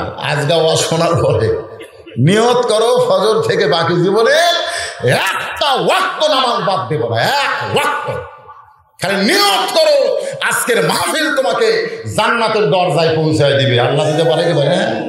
নিয়ত করো বাবা। আমরা বুড়া বয়সে এখন আর ঠিক মতো রুকু সেজদা করতে পারি না। তো অনেক লোক কয় হুজুর এখনই নামাজ, তো কখন ধরবো? কার একটু বয়স হোক, যখন বয়স হবে শোনে নামাজে রুকু সেজদা এগুলো করার নিয়ম আছে না নাই? ধরে কেন আছে না নাই? কতগুলো দেখবেন মাজা ঠিক মতো ব্যাখ্যা করবারই পারে না। কি হতে পারে? মাজা ব্যাগ না ধরছে। যখন তোর মাজা ভালো আসলো তখন তখন নামাজ পড়িনি রে। এখন কতগুলো লোক মসজিদে চেয়ার সেট করছে। ধরে কোন কি সেট করছে? চেয়ার। হ্যাঁ চেয়ার সেট করছে। যৌবন বয়সে একত্র নামাজ পড়েনি, এই বুড়া বয়সে চেয়ার লেগেছে আল্লাহর সঙ্গে ঠাট্টা করার জন্য। আল্লাহ ওদের সম্পর্কে বলেছেন ফাওয়াইলুল লিল মুসাল্লিন, এরা মুসল্লি নয়, এরা নামাজ পড়ার পরেও ওয়াইল নামক জাহান্নামে ঢুকবে। নামাজ পড়ার পরে। সরকারি চাকরি করতে যেমন একটা বয়স লাগে, সব বয়সে যেমন সরকারি চাকরি করা যায় না, নামাজ পড়তে একটা বয়স লাগবে। যার কারণে রাসূল বলেছেন 7 বছর থেকে নামাজের তালিম দাও, 10 বছর থেকে জোর করে নামাজ ধরাও। নামাজ বুড়া মানুষের জন্য না, নামাজ হলো যুবকদের জন্য। জোরে কথা ঠিক কি? আজকে যুবকেরা কোরআনের মাহফিল করতেছো, ঠিক মতো নামাজ ধরছো কিনা? এখানে মসজিদের মুয়াজ্জিন আছে নাকি?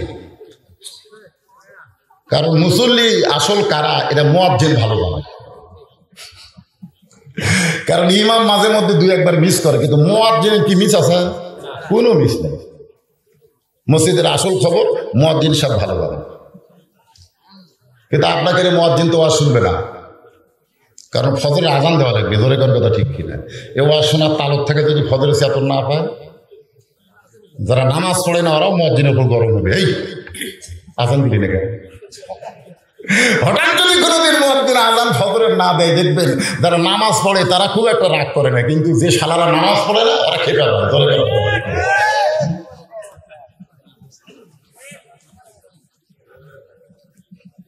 আসসালাতু খায়রুম মিনান নাওম, ঘুম হইতে নামাজ যদি উত্তম।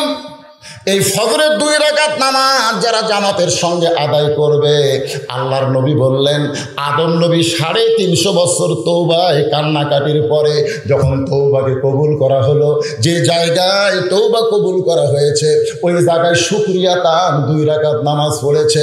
আল্লাহ বলে আদম তোমার এই 2 রাকাত নামাজ আমি আল্লাহর কাছে এত ভালো লাগছে, উম্মতে মুহাম্মাদের জন্য ফজরের 2 রাকাত ফরজ হিসেবে দিয়া দিলাম। আমার উম্মতে মুহাম্মাদি রাতের ঘুমকে হারাম করে দিয়া কঠিন শীতকে ল্যাপ তোষক লাত্তি মাইরা যারা মসজিদে জামাতে নামাজ আদায় করবে, আদম নবীর সমপরিমাণ সওয়াব আমি আল্লাহ তারে দিয়া দিব। 5 ওয়াক্ত নামাজের মধ্যে এই পৌষ মাঘ এই 2 মাসে ফজরের নামাজ পড়াটা খুব কঠিন। আপনাদের কাছে কেমন মনে হয় ফজরের? আসলে দেখবেন এই যখন আসসালাতু খায়রুম মিনান নাওম কয় মুয়াজ্জিন, তখন মনে হয় কি মজা, ঘুম খালি মধুর মতন মনে হচ্ছে। জোরে কথা ঠিক কিনা? আমরা কতগুলো যুবক আস্তে করে ল্যাপটপ মাথার উপর দিই, মানে আজান ঠিক মতো শুনবি না। তো ল্যাপ কম্বল মাথার উপর দিলে পাও বাড়াবে, এখন পাও টাইনে নিয়ে এসে বুকের সাথে রাখে। ফেরেশতা কয় আল্লাহ কিছুক্ষণ আগে দেখা গেল মাথা, এখন আর কিছুই দেখা যায় না, ল্যাপের মধ্যে উঁচা দেখা যায়, মানে চাউলের বস্তা ঢাকা হচ্ছে। ধরে কথা ঠিক কি? তাহলে ফজরের 2 রাকাত নামাজ যদি জামাতের সঙ্গে আদায় করে, আল্লাহ আমাদের প্রতি এত খুশি। আদম নবীর 350 বছর তওবা করার পরে শুকরিয়া দেন যে 2টা রাকাত নামাজ আদায় করেছিল, ওই 2 রাকাত নামাজের সম পরিমাণ সওয়াব আল্লাহ আমাদের দিয়ে দিবে।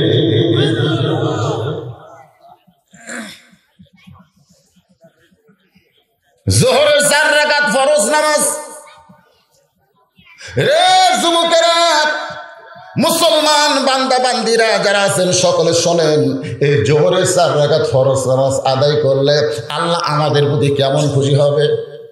আল্লাহ বলেন হাবিব আপনার উপরে যেই কোরআন আমি নাজিল করেছি, এই দেখেন এই কোরআন, যে কোরআন আপনারা তাফসীর শুনতে আইছেন, এই কোরআন শরীফের মধ্যেই কিন্তু আল্লাহ বলেছেন মিল্লাতা আবিকুম ইব্রাহিম হুয়া সাম্মাকুমুল মুসলিমিন। আপনারা বলেন তো এটা আমার কথা? তাহলে এখানে কি বলতেছে? তোমরা যারা মুসলমান, মুসলমান তোমরা যারা মুসলমান, তোমাদের জাতির পিতার নাম হলো ইব্রাহিম। একই বিষয়ে বেশি পিতা মানা জায়েজ না, একই বিষয়ে। খুব খেয়াল করবেন, কেউ যদি বলে আমার 2 বাপ জন্ম দিছে, আচ্ছা আপনাকে মাহফিলের কি কোনো লোক নাই এদের ছেলে ফেলে চিল্লাচিল্লি করতেছে? কোন কমিটির লোকেরা নাই? না না না, অত্যন্ত গুরুত্বপূর্ণ আলোচনা হচ্ছে না ভাইজান। মনে করেন জীবনের শেষ ওয়াজ, রজত চাঁদের ওয়াজ, প্রশ্ন করেছে আল্লাহ আপনাদেরকে এই জিনিসটা আমি শুনে দেব কোরআনে বা হাদিস দেখে, শুনবেন না আপনারা? হ্যাঁ, কি কথা রে বারে, 104 জন যুবক মাহফিল করতেছে আর বেড়া ওরা চেঁচা করে, এরা কোন মায়ের সন্তান রে? আমার আগে আমার সেলিম ভাই কি সুন্দর ওয়াজ করলো মায়েরা। আসলে মা যদি ভালো হয় পেটের বাচ্চা ভালো হবে রে, পেটের বাচ্চা ভালো হবে। ভালো মায়ের সন্তান এত রাত্রে রাস্তায় চেঁও চেঁও করে না। ওরা যখন পেটের মধ্যে ছিল তখন মা পেটক দিয়ে গোটা পাড়া ঘুরিয়েছে, ধরে কথাটা ঠিক। পেটের মধ্যে থেকে এই ঘোড়ার ব্যারাম আছে, ঘোড়ার ব্যারাম।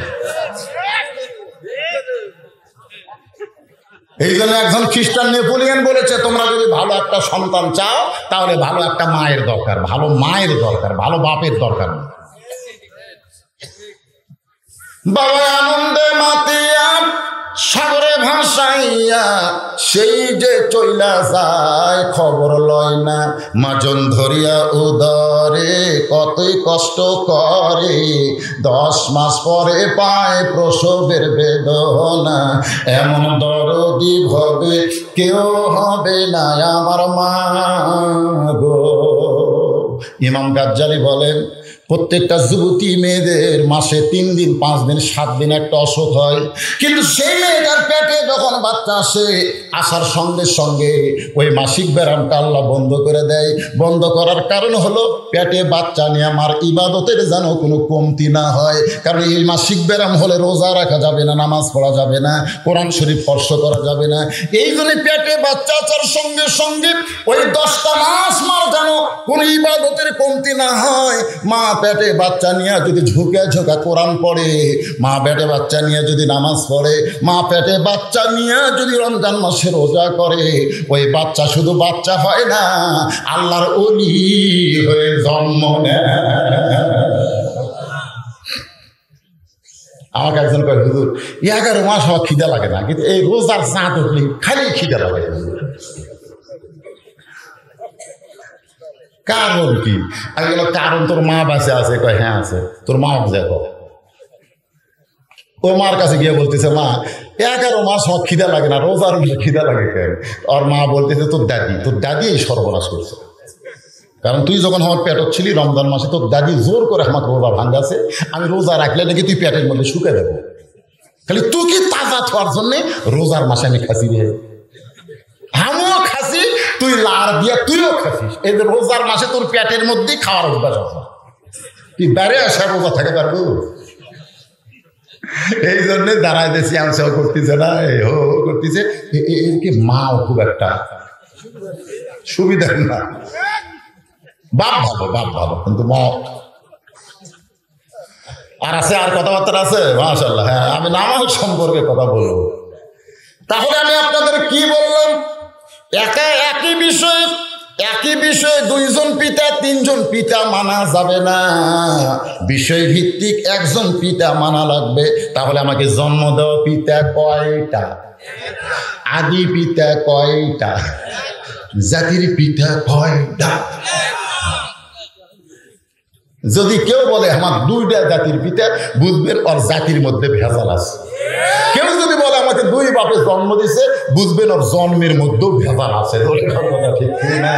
এই জন্যে জোহরে 4 রাকাত ফরজ নামাজ আদায় করলে আমাদের উপর আল্লাহ কত খুশি হবে। আমাদের লাভটাকে এটা বোঝানোর জন্য বলতেছি, মিল্লাতা আবিকুম ইব্রাহিম হুয়া সাম্মাকুমুল মুসলিমিন। চড়কের উপরে বসে আছেন, চড়ক, নিচে নমরুদের চুলার আগুন দাও দাও করে জ্বলতেছে। ইব্রাহিম নবী চড়কের উপরে বসে আছেন আর নিচে দাও দাও করে আগুন জ্বলতেছে। এমন সময় চড়কে রশি ধরে টানতেছে তার জন্ম দেওয়া বাপ, রশি ধরে টানতেছে। আপনারা বলেন তো, ইব্রাহিমকে বাঁচানোর জন্যে না পুড়ানোর জন্য?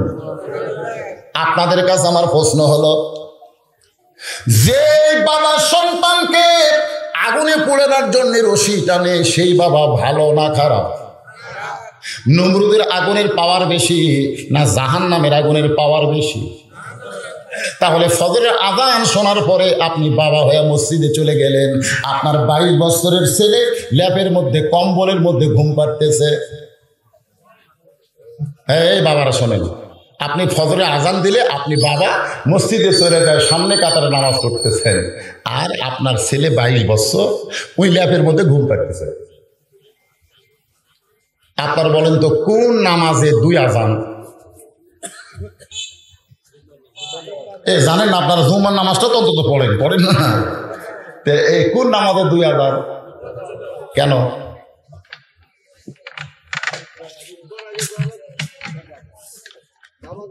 না জানলে বলবেন জানি না। হ্যাঁ, না জানায় কে হম করে? এই যে সানি আজান, এটা কিন্তু ওসমান রাদিয়াল্লাহর সময় চালু হয়েছে। এই জন্য আহলে হাদিস যারা দাবি করে ওরা কিন্তু এই 2 আজান মানে না। আহলে হাদিস বোঝেন, আমাদের বাংলাদেশে তো আছে না নাই?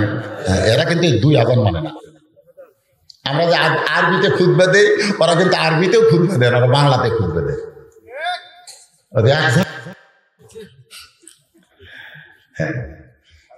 আসলে আহলে হাদিস বলে কিছু না, ওরা হলো আহলে ফিতনা। ধরে কেন আহলে কি? রমজান মাস আসলেই দেখবেন তারাবি 8 রাকাত দিয়ে ওরা শুরু করে দেবে। তো এখন আপনি সামনে কাতারে গিয়ে নামাজ পড়লেন, মাশাআল্লাহ। নামাজ যখন শেষ হলো দোয়া করতেছেন, আল্লাহ এই নামাজ কবুল করো, আল্লাহ আমাকে মাফ করো, আল্লাহ জাহান্নামের আগুন থেকে আল্লাহুম্মা ইন্না নাসআলুকাল জান্নাতা নাউযু বিকা মিনান নার। ফেরেশতা বলতেছে, আল্লাহ তোমার বান্দা যে হারে কাঁদতেছে রেজাল্ট কি? আল্লাহ কয় জাহান্নামে। ফেরেশতা বলে, আল্লাহ সামনে কাতারে ফজরের নামাজ আদায় করলো মুরব্বী মানুষ, এমন হারে চোখের পানি বের করে কাঁদতেছে, এরপরেও জাহান্নামী কেন? আল্লাহ বলেন, কু আনফুসাকুম ওয়া আহলিকুম নার। জাহান্নামের আগুন থেকে শুধু একলা বাঁচলে হবে না, তার আহাল পরিবার নিয়ে বাঁচা লাগবে। একবার এক সম্প্রদায়কে ধ্বংস করার জন্য আল্লাহ ফেরেশতাদের বলল, যাও ওই পাহাড় চাপা দিয়ে ওদেরকে ধ্বংস করো, ওরা নাফরমান।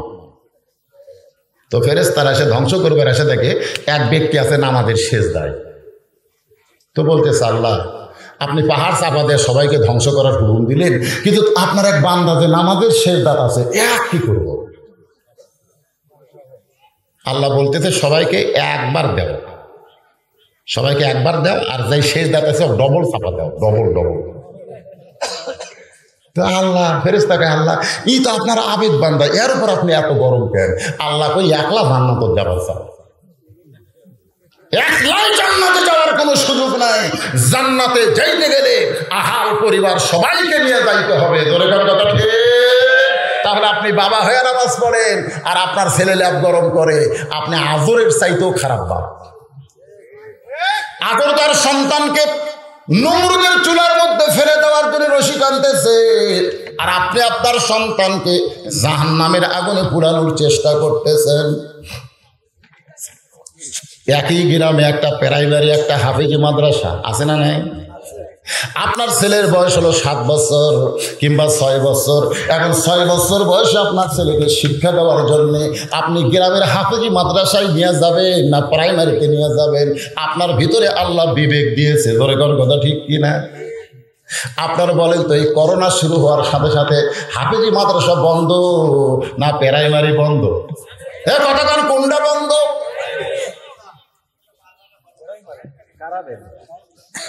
তাহলে একই গ্রামের প্রাইমারি বন্ধ হলো, হাফেজি মাদ্রাসা বন্ধ কেন হলো না?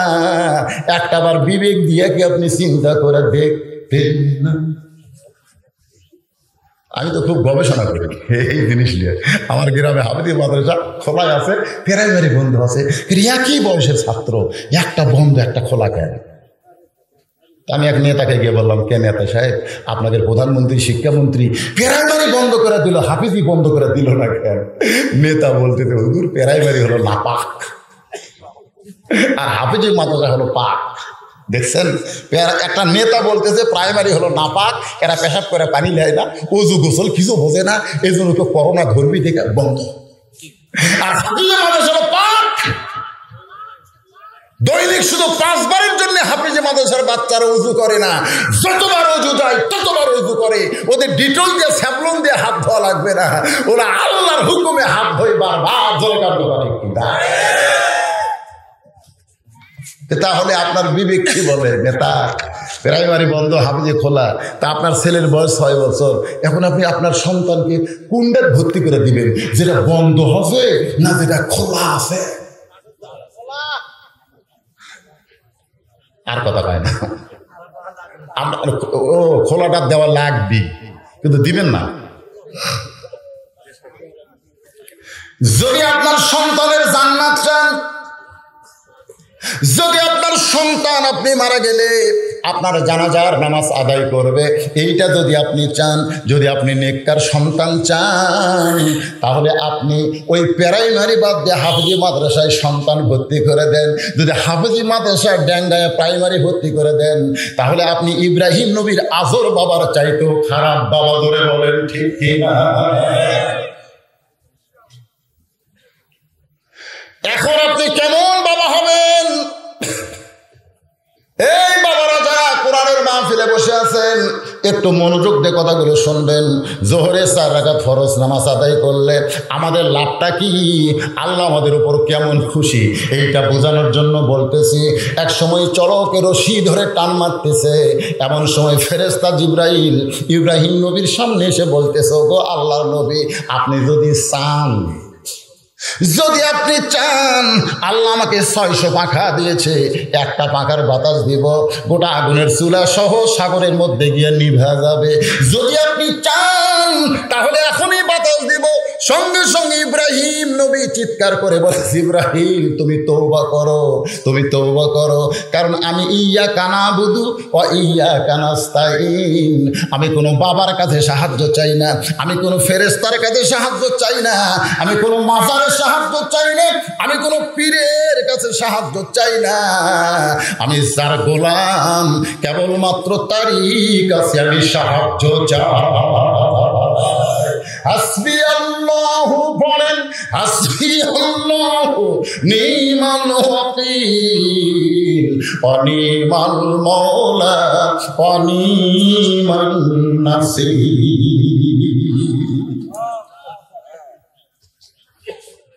আগুনের চুলার মধ্যে ইব্রাহিম নবী পড়তেছে, আমার আল্লাহ ঘোষণা করলেন, কুলনা ইয়া নারু কুনি বারদাও ওয়া সালামান আলা ইব্রাহিম। আগুনের চুলার মধ্যে যখন শান্তির বাগান পায়, আল্লাহ শুকরিয়া দেন, এক নিয়তে 4 রাকাত নামাজ আদায় করে।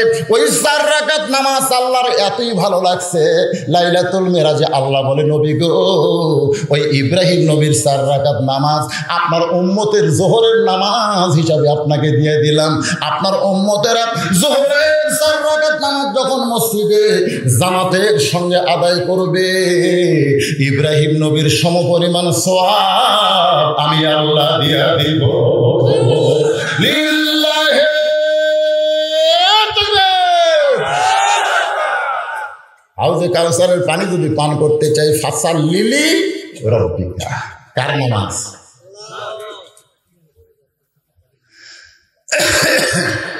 নবী বলতেছে, আল্লাহ আসরের 4 রাকাত ফরজ নামাজ আদায় করলে আমার উম্মতের উপর আপনি কেমন খুশি হবেন, আমার উম্মতের লাভটা কি হবে?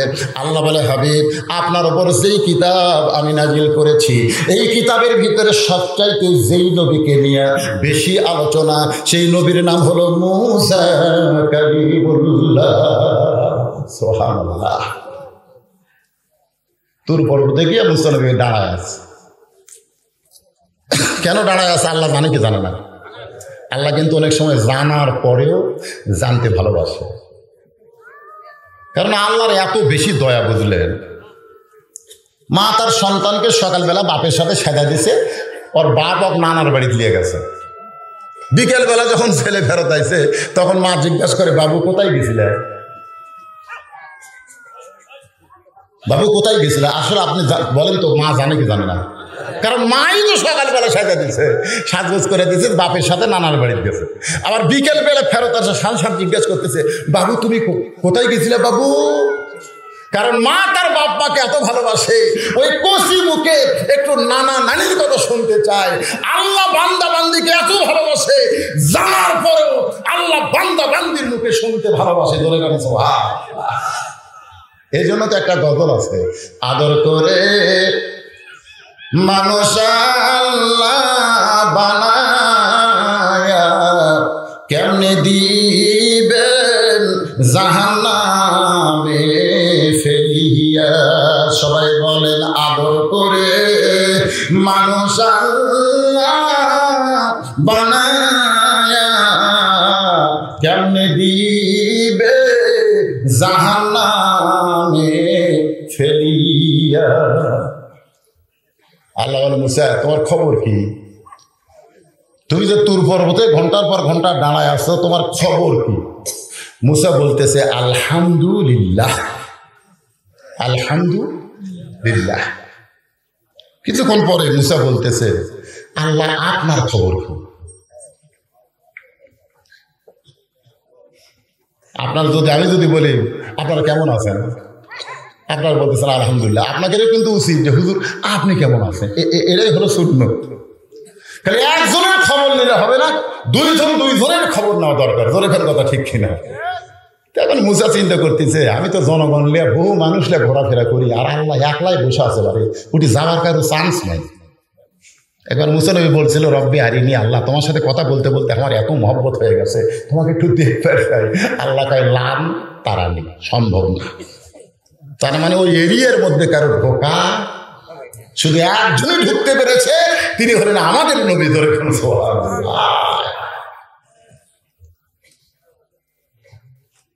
তো মুসা বলতেছে আল্লাহ আপনার খবর কি, মানে আপনি কেমন আছেন? আল্লাহ বলতেছে মুসা আমি আল্লাহ কেমন আছি যদি জানবার চাও, ইজহাব ইলা ফিরাউন ইন্নাহু তাগা। আমি আল্লাহ কেমন আছি যদি জানবার চাও তাহলে ফেরাউনের কাছে যাও। কার কাছে যাও? ফেরাউনের কাছে যাও। ফেরাউনের কাছে গেলেই বুঝবে আমি আল্লাহর খবর কি। আজকে আল্লাহ কেমন আছে যদি জানবার চান, বাংলাদেশের ধাপ ওয়াসিন, এটা কি গ্রাম? উত্তর মথুরাপুর যান, উত্তর মথুরাপুর ধাপে যান, তাহলে আল্লাহ কেমন আছে বুঝবার পারবেন। এখন হয়তো আপনার বলুন হুজুর কেমনে বুঝবো? এটা হলো আকলি ধরে দেখেন, আপনি দেখাচ্ছেন হুজুর প্রায় ওয়াজে বলে এই সাইডে সব আমার, ওই সাইডে সব আমার বড় ভাই, আমার ছোট ভাইয়ের ওই এলাকা, আর এই সাইডে বাপসাসা এলাকার মধ্যে পাওয়া দেওয়ার জায়গা করে নেন। তো সবই যদি তোমাকে হয় আল্লাহ কুল্লা, তবে হুজুর আল্লাহটা দেখবার গেলে 2 মিনিট হাঁটা লাগবে। মানে আল্লাহটা দেখবার গেলে কয় মিনিট হাঁটা লাগবে? চলো দেখে আসি। তখন হাত ধরে মসজিদের কাছে নিয়ে গেছে, যা বলতে হুজুর এখানেও আল্লাহর কিছু ছিল না, এখানেও আল্লাহর কিছুই ছিল না। আমার চাচা এই 10 শতক আল্লাহ দান করছে। এই যে মসজিদ দেখতেছেন যে 10 শতকের মধ্যে এই 10 শতক আমার চাচা আল্লাহ দিয়েছে হুজুর, আর আমরা টাকা পয়সা দিয়ে আল্লাহকে ঘর বানিয়ে দিছি। তখন ফেরেশতাকে আল্লাহ এই দেশের নাম কি, যে এই দেশে তোমার কিছুই নাই, ওর চাচা দিলে তুমি পাও, আর ওরা টাকা দিয়ে তোমার ঘর বানিয়ে দেয়, এই দেশের নাম কি? আল্লাহ বলতেছে ওই দেশের নাম হলো বাংলাদেশ। ওই দেশে আমি আল্লাহর চাইতে গরিব কেউ নেই। বর্তমানে কোরআনের আওয়াজ আছে, কোরআনের সমাজ না থাকার কারণে আমাদের বাংলাদেশে আল্লাহ সবচাইতে নাজেহাল অবস্থায় আছে। ধরে কোন কথা ঠিক কিনা? সামান্য একটা টাকলিয়া হয়, ইসলাম তুলে দেব, বিসমিল্লাহ তুলে দেব, কত বড় কথা। ইসলাম তুলে দিবি, বিসমিল্লাহ তুলে দিবি, 72-এর সংবিধানও ফেরত যাবি। শালা পাগল, 72-এর সংবিধান কোনো মুসলমানের সংবিধান না। মুসলমানের সংবিধান হলো আল্লাহর কোরআন। জোরে বলেন কথা ঠিক কি না? কথা কর না। একজন মুসলমানের বাচ্চা কোনোদিন 72-এর সংবিধান বলতে পারে না। বলতে হবে 1400 বছর আগেকার যে সংবিধান মুসলমানকে আল্লাহ দিয়েছে তার নাম হলো কোরআন। জোরে বলেন কথা ঠিক কি না? আমরা খেপি না, আমরা কিছু করার পারি না বাবা। চারিদিকে প্রশাসন, পুলিশ, আল্লাহ ভাই তোরা তখন পারতেছি না, আমি একলাই করতেছি। হাই হাই রে, টাকলার যা অবস্থা ভাই, ভয়ে চলে গেছে কানাডা, মারছে লাত্তি, দুবাই যায় পড়ছে, দুবাই সরকার মারছে লাত্তি, বাংলাদেশের বিমানবন্দরে কোন জায়গার যে টাকলা পড়ে গেল। আল্লাহ কয় কে বিসমিল্লাহ তুলে দিব না, ইসলাম তুলে দিব না, এখন তুই উঠে গেলি, ধরে কোন কথা ঠিক আল্লাহর মার।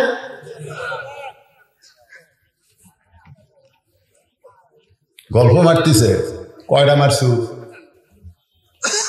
আমি তো গোটা 50 মারছি। খেকেরে পাগলা, আমি মারছি 100টা, মানে খালি মুড়ি ছিঁড়িছে আর মারছি, মুড়ি ছিঁড়িছে আর মারছি। ভোট দেবার গেছে দাদা, তখন লাতি বলতেছে আপনি বুড়ে মানুষ ভোট দেবে রাখছেন কেন দাদা, আপনার ভোট তো আমরা দিছি। তো দাদা এখন চলে যাচ্ছে, কয় দাদিকে নিষেধ করবেন, আসেন না যান।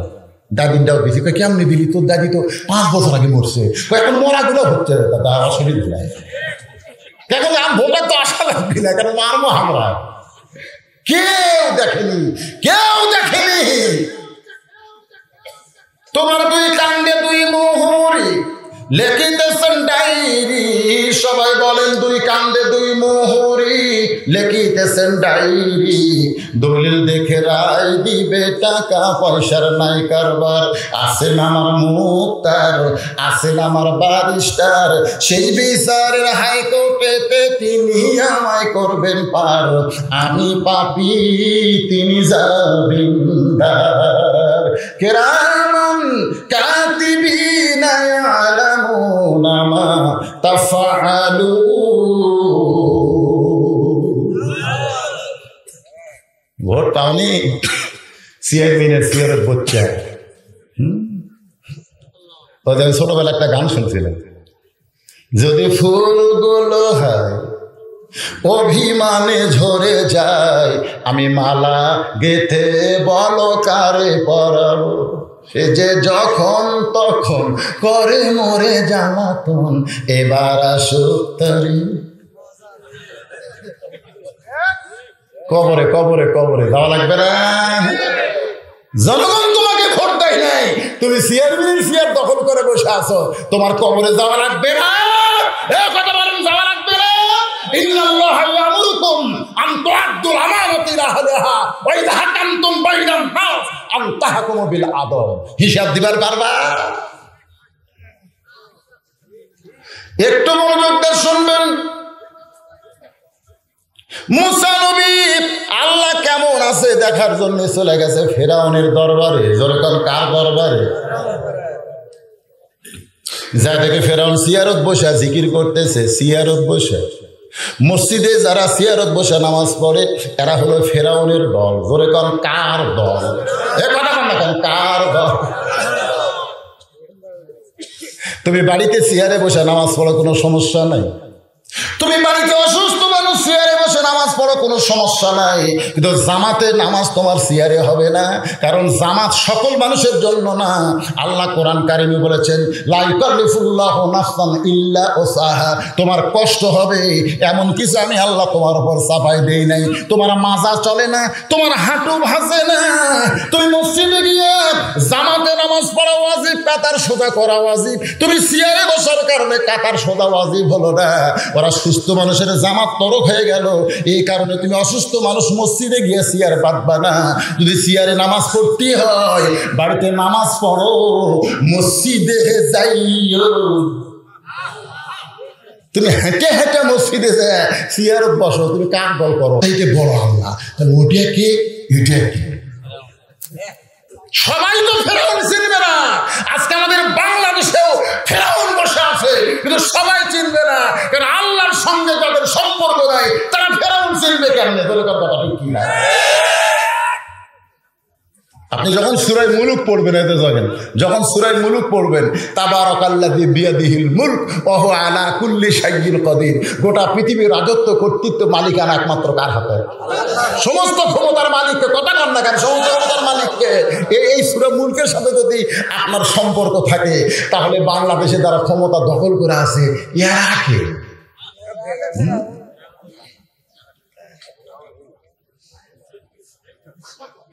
আপনার যে কোরআনের সাথে সম্পর্ক নাই, এই আপনি বুঝবার পারতেন না, কিন্তু মুসা নবী তো বুঝবার পারছে। এখনই যার সাথে কথা বলে আসলেন,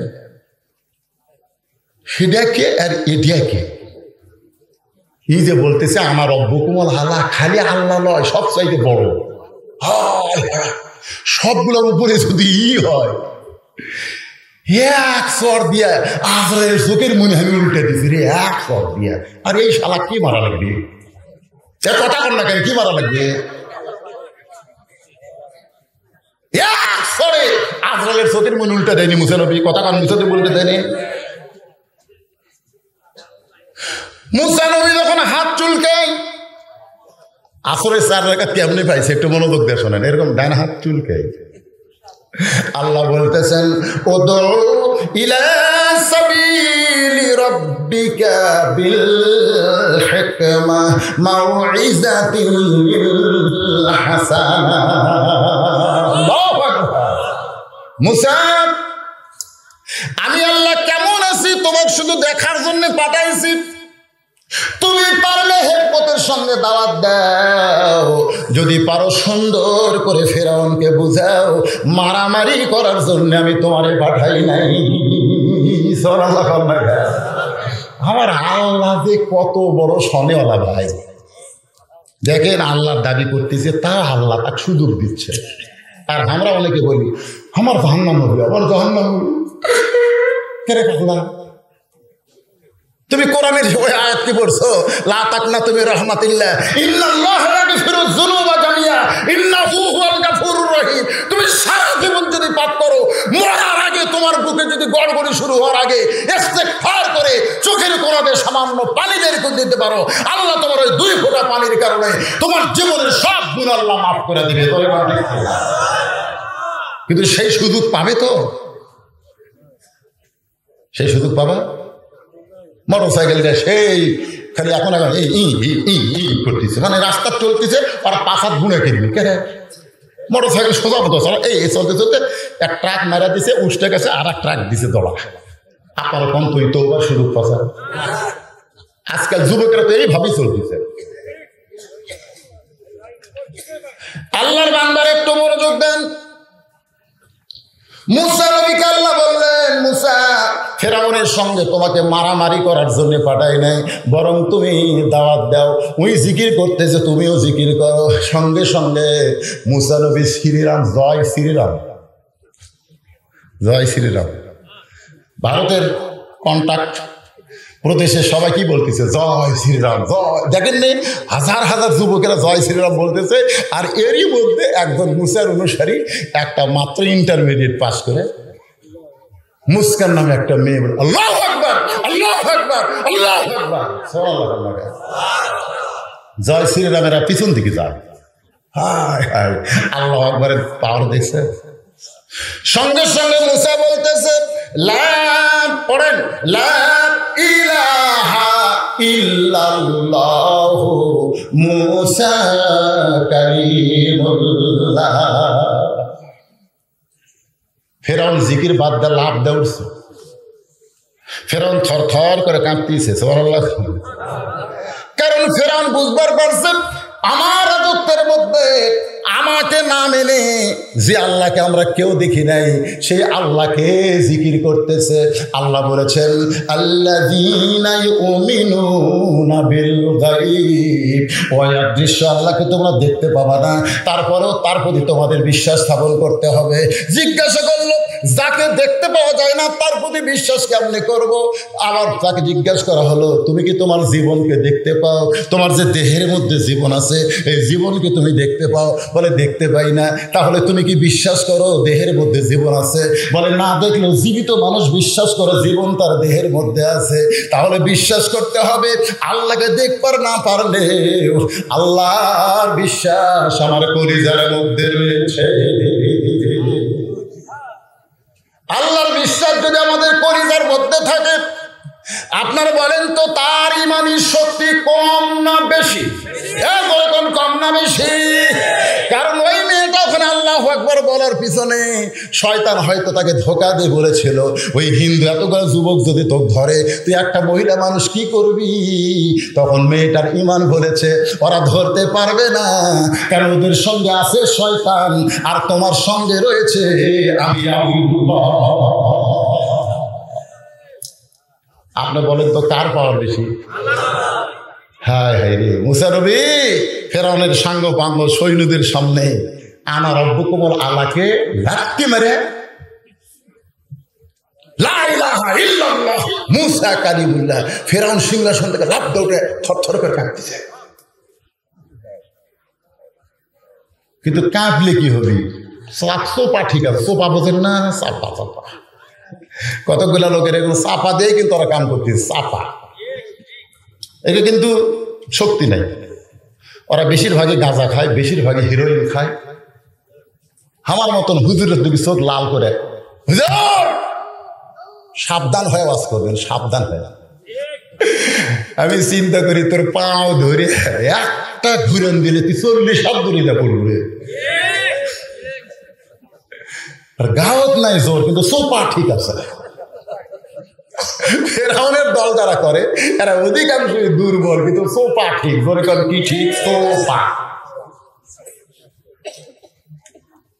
আপনার কি বিরক্ত হচ্ছেন? এই ছেলেবেলারা চিন্তা করতেছে না না না না ঠিকই আছে। এখন রাত বাজতেছে 11:36। কটা বাজে? এরাও সমাজ বলছে হুজুর ওয়াজের শুরুতেই আপনি একটু আমাকে ব্যাগের বা গামছার 10 টাকা 20 টাকা করে দেয়, এটা একটু আদায় করে দেবেন। আমি চিন্তা করলাম যে ওয়াজের শুরুতে এর ভিতরে খালি এইরকম যে হুজুর যে কতক্ষণ ওয়াজ করবে, আস্তে আস্তে 2-4 আমি তো একটা লোককে উঠে বাবা দেখিনি, আমি দেখতেছি না, 2-1টা যাচ্ছে আবার চল আবার ঢুকতে যায়, এরকম সবাইকার এক মানের হয়। তো এই ছেলেরা 5টা মিনিট আপনার কাছে একটু রুমাল নিয়ে যাবে, ব্যাগ নিয়ে যাবে। আপনারা কি 10, 20, 50, 100 টাকা দিবেন যে প্রতি বছর এখানে একটা মাহফিল হোক? আপনারা কি দিবেন? কারা কারা দিবেন আল্লাহ একটু হাত দেখান। যারা যারা দিবেন তারা হাত তোলেন। মুরব্বী দিবেন না? হাত তোলেন।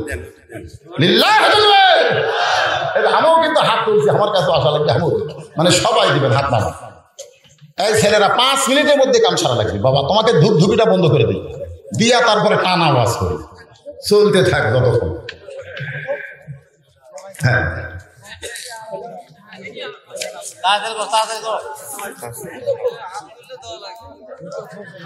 অসীম গ্রামের কৃতি সন্তান, ডেন্টিস্ট, দাঁতের ডাক্তার, এমএ, হাকিম বাবু, এই যুবকদের মাহফিলে 5,000 টাকা করে বলেন মারহাবা। মাশাআল্লাহ। আমরা তার জন্য প্রাণ খুলে দোয়া করব, আল্লাহ যেন তাকে ঈমান ইসলামী কবুল করে। সকলে বলে আল্লাহুম্মা আমিন।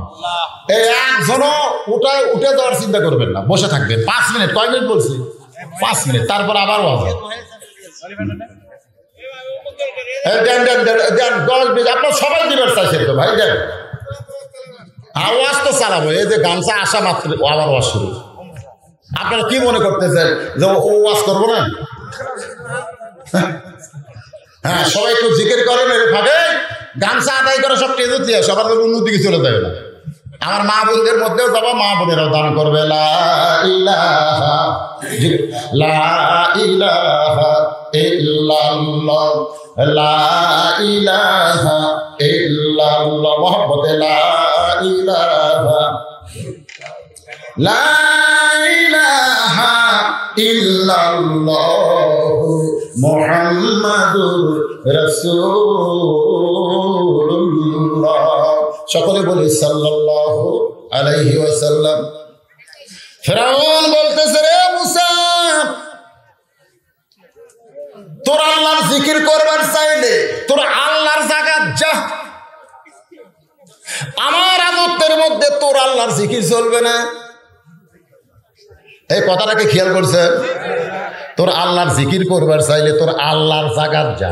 আমার রাজত্বের মধ্যে হাট বাজার চলবে, আমার রাজত্বের মধ্যে বাণিজ্যিক মেলা চলবে, আমার রাজত্বের মধ্যে সব কিছু চললে কোরআনের মাহফিল করবার গেলে অনুমতি লাগবে। ধরে বলেন ঠিক কিনা? তোর আল্লাহর জিকির করবার চাইলে তোর আল্লাহর জায়গায় যা। আমার রাজত্বের মধ্যে তোর আল্লাহর জিকির চলবে না। সঙ্গে সঙ্গে মুসা বলতে ফেরাউন তাহলে বাঁচা দে, তোর রাজত্ব কতটুকু আর আমার আল্লাহর রাজত্ব কতটুকু? আপনারা বলেন তো, আমার আল্লাহর রাজত্ব কতটুকু? এ কথা কয় না কেন? আর আমাদের বর্তমান প্রধানমন্ত্রীর রাজত্ব কতটুকু? আরে খবর পাচ্ছেন না? আমার মুরব্বী কয় বাংলাদেশ, আমার মুরব্বী কয় বাংলাদেশ, আর আমার আল্লাহর রাজত্ব হলো তাবারাকাল্লাযী বিয়াদিহিল মুলকু ওয়া হুয়া আলা কুল্লি শাইইন কাদির। কোনো কারো রাজত্ব নাই, সব কিছু রাজত্বের মালিককে আল্লাহ। কাউকে কিছু সময়ের জন্য এই চেয়ারে বসার পাওয়ার দিয়ে দেয়। আমার আগে সেলিম জাহাঙ্গীর এই চেয়ারে বসেছিল, ধরে কোনো কথা ঠিক কি না? কিন্তু আমি আসার সঙ্গে সঙ্গে সেলিম জাহাঙ্গীর কিন্তু আর চেয়ারে বসে থাকলো না, কারণ সে জানে আমার সময় শেষ, ও চলে গেল, তারপরে আমি বসলাম। আমি কিন্তু চেয়ারে বেশিক্ষণ থাকতে পারবো না। কিছুক্ষণ পর এই মাহফিলের আখেরি মোনাজাত করে আমাদের সবাইকে বিদায় নেওয়া লাগবে। তার মানে সবাই বিদায় নেওয়ার দল, শুধু একজনই বিদায় নেবে না, তিনি হলেন আমাদের আল্লাহ। যেটা আমরা সূরা রহমানের মধ্যে পড়তেছি, কুল্লু মান আলাইহা ফানি ওয়া ইয়াবকা রাব্বুকা যিল জালালি ওয়াল ইকরাম। আল্লাহু আকবার, আল্লাহু আকবার। জামাই মারা গেছে, শ্বশুর 500 টাকা দিয়ে দোয়া চায়, এ তো ডাঁটের শ্বশুর ঘরে। আল্লাহ জামাইয়ের কবর জান্নাত বানান, ধরে কেন আমি ভাইজান আদায় আমি করবো না। এই যদি আপনারা কেউ ফাঁকে ফাঁকে দেন এখানে দিয়ে যাবেন, অসুবিধা নেই। আর গামছা গামছা আদায় শেষ তো। আচ্ছা, প্রতি বছর ওয়াসিনে যে লোক হয়, এই মথুরাপুরে যে লোক হয়, সে লোক কি এবার হয়েছে? কারণ আছে, আবহাওয়া খারাপের নয়। কারণ হচ্ছে, 1 নম্বর কারণ হলো কয়েকদিন আগে আপনাকে নির্বাচন চলে গেছে, যেরকম কথা ঠিক কিনা? এই নির্বাচন যাওয়ার পরে অনেকে একটু দুর্বল হচ্ছে, দুর্বল হয়নি, যেরকম দুর্বল হয়নি। আর 2 নম্বর কারণ হলো, আজকে আমাকে বগুড়া সকালে সেই বৃষ্টি হচ্ছে, আপনাকে এলাকা তো মোটামুটি কিছুটা বৃষ্টি পড়ছে। হ্যাঁ, তো এই অবস্থায় তো আপনারা যে, তারপরে একেবারে লোক কম না। আমি প্রথম যখন এসে ঢুকলাম তখন যে অবস্থা দেখলাম, এখন মোটামুটি মাশাআল্লাহ মাহফিল ফুলফল হয়ে গেছে, আলহামদুলিল্লাহ। তা আপনারা সকলেই জানেন যে আমি আপনাদের ঠকাই না, কোনদিন ঠকাই। আমি কিন্তু কমপক্ষে 2-2.5 ঘন্টা ওয়াজ করি, তারপরে আমি মোনাজাত করি। তো 10টার সময় আমি উঠছি, আমার একটা হুঁশ আক্কেল আছে, কয়টা পর্যন্ত ওয়াজ করলে ওয়াজে আপনার কোনো ঠকান হলো না। যদি আমি অসুস্থ, কয়েকদিন আগে আমার করোনা হয়েছিল, করোনা। হ্যাঁ, আপনারা দেখছেন মিডিয়াতে, পেপারে, সব জায়গায় আমার খবর হয়েছে। আমার ভক্তরা ওটা আবার ফেসবুকে বেশি দিয়ে দিয়েছে আমি করোনা রোগী। তো মোটামুটি এখন নেগেটিভে চলে গেছে, আপনাকে দোয়াই, আল্লাহুম্মা আমিন। হ্যাঁ, শরীর খুব দুর্বল, চেহারা থেকে বুঝতেছেন না? এখন বলতেছে হুজুর ফর্সা হচ্ছে রে। ফর্সা লড়ে পাগলা, রক্ত নাই, ফ্যাকাশা। একটা হলো ফর্সা আর একটা হলো ফ্যাকাশা। আমি ফ্যাকাশা হচ্ছি, ফ্যাকাশা।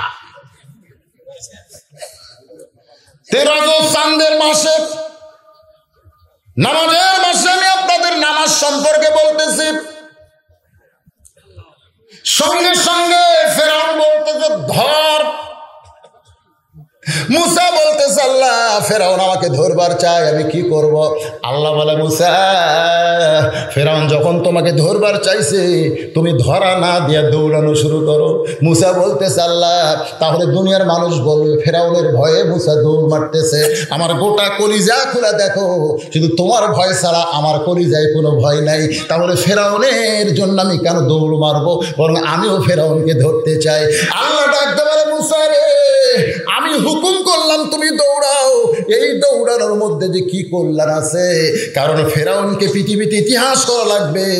সব জায়গায় ফেরাউনকে ধরা যাবে না, জায়গা মতো ধরা লাগবে। ধরে কথা ঠিক কিনা? আপনারা কি মনে করতেছেন ধরবে না? ধরবে না? 6 তলার উপর উঠে দেয়, 1.5 লাখ টাকার খাট, 12,000 টাকার কম্বল, চোখে মুখে দিয়ে কয় আমার বাড়ি আমার ঘর, আমাক নামাইকে, আমার বাসা আমার ঘর, আমাক নামাইকে। রাত 9টায় আল্লাহ কয় তুই যে কথা বললি রে, তোর নামানোর কেউ নেই। 3টার সময় একটা ভূমিকম্প হচ্ছে, রাত 3টার সময়, শেষ রাত্রে খালি এই ওই কিন্তু কয়া শুকিছে আমাক নামাইকে 9টায়। মাত্র 6 ঘন্টা পরে একটা ঝাঁকি মারিছে, ওই এত ফোর্সে নামছে, কম্বলের মধ্যে লঙ্গি খুলে আছে, ওই লঙ্গিটাতে পড়বি সেই সুযোগও পাইনি, ওই ন্যাংটা হয়েই নামছে। ন্যাংটা হয়ে নামে নিজ জায়গায় বিল্ডিংয়ের দিকে তাকাচ্ছে, বিল্ডিং থরথর করতেছে। অন্য লোকেরাও বিল্ডিংয়ে ছিল, তারাও নামছে, কিন্তু তার লঙ্গি আছে, কারণ তারা তো কয়নি যে হামাক নামাইকে, এ কথা তারা কয়নি। এই জন্য আল্লাহ তার তো নামাছে ঠিকই, লঙ্গি পরে নামাছে, আর এই কথা হামাক নামাইকে আল্লাহ ন্যাংটা করে নামাছে। ধরে কারণ কি করে নামাছে? তাহলে এখন চিন্তা করেন, রাত 9টার সময় যাই বললো আমাক নামাইকে, রাত 3টার সময় তাকে আল্লাহ যদি ন্যাংটা করে নামাবার পারে, তুমি যতই ক্ষমতার দাবি করো, যতই চিন্তা করো আমাকে নামাইকে, আল্লাহ যে কোনো সময় ন্যাংটা করেও নামাবার পারে। ধরে কারণ কথা ঠিক কিনা? এই জন্য আমার সঙ্গে পড়েন, তো ইজ্জুমান তাশা পড়েন, তো ইজ্জুমান তাশা ওয়া তুযিল্লু মান তাশা বিয়াদিকাল খায়র ইন্নাকা আলা কুল্লি শাইইন কাদির। সম্মান দেওয়ার মালিককে, অপমান করার মালিককে, ভালো মন্দর মালিককে, সমস্ত ক্ষমতার মালিককে। একেবারে দরিয়া পর্যন্ত মুসা নবী দৌড়ায়, ফিরআউন খালি আনন্দ করে আর বলতেছে আমার ভয়ে মুসা দৌড়ায়, ধরো ধরো মুসা ধরো। 3 দিকে সৈন্য সামন্ত নিয়ে, আর একদিকে সাগর। মুসা বলতেছে আল্লাহ তুমি দৌড়াবার কইছিলা, দৌড়াইলাম, কিন্তু এখন 3 দিকে ওরা আক্রমণ করছে, এমনভাবে লাঠি সোটা নিয়ে দাঁড়ায় আছে, আর আমার সামনে সাগর, আমি এখন কি করব? আল্লাহ বলে মুসা দৌড় দাও। মুসা বলতেছে আল্লাহ এতক্ষণ শুকনো জমিন ছিল, দৌড়াইছি, এখন কেমনে দৌড়াবো? আল্লাহ বলে মুসা রে, আমি আল্লাহ তাআলা সাগরকে তোমার জন্য রাস্তা বানায়া দিলাম। নাসরুম মিনাল্লাহি ওয়া ফাতহুন করিব ওয়া বাশশিরিল মুমিনিন। এই সাগরকে রাস্তা পাইয়া মুসা নবী তার সঙ্গীদের বললেন যে আল্লাহ আমাদেরকে সাগর রাস্তা বানায় দিল, সে আল্লাহর শুকরিয়া, কারণ আমরা আল্লাহকে সেজদা দিবার চাই। 1 নিয়তে 4 রাকাত নামাজ পড়ে মুসা নবী যখন সালাম ফিরাই, আল্লাহ বলে হাবিব, ওই সাগরের তলদেশে মুসা নবীর 4 রাকাত নামাজ আমি আল্লাহর এত ভালো লাগছে, আজকে সেই 4 রাকাত নামাজ আপনার উম্মতের জন্য আসরের 4 রাকাত হিসেবে দিয়ে দিলাম। আপনার উম্মতেরা আসরের 4 রাকাত ফরজ নামাজ যখন জামাতের সঙ্গে আদায় করবে, মুসা নবীর সমপরিমাণ সওয়াব আমি আল্লাহ দিয়া দিব। লিল্লাহি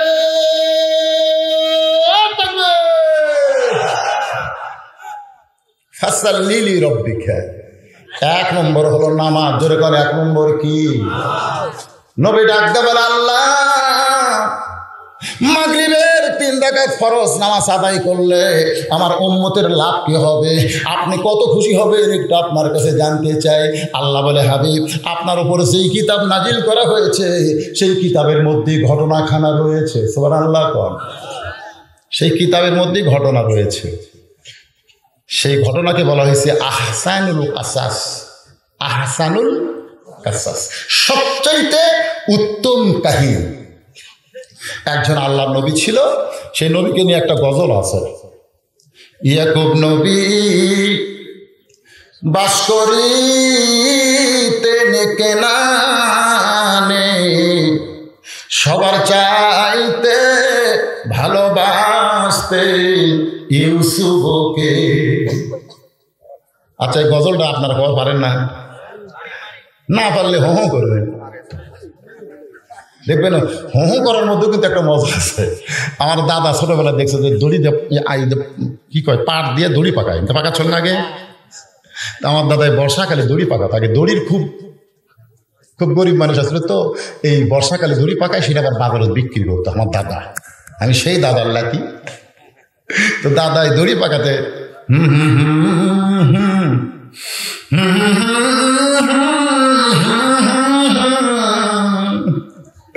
দাদা কয় কে দাদা গান না কয়ে হো করবেন, হোর মধ্যে মজা আছে দাদা। তা আপনারা যদি গবার নাও পারেন তো হো করেন। ইয়াকুব নবী বাস করি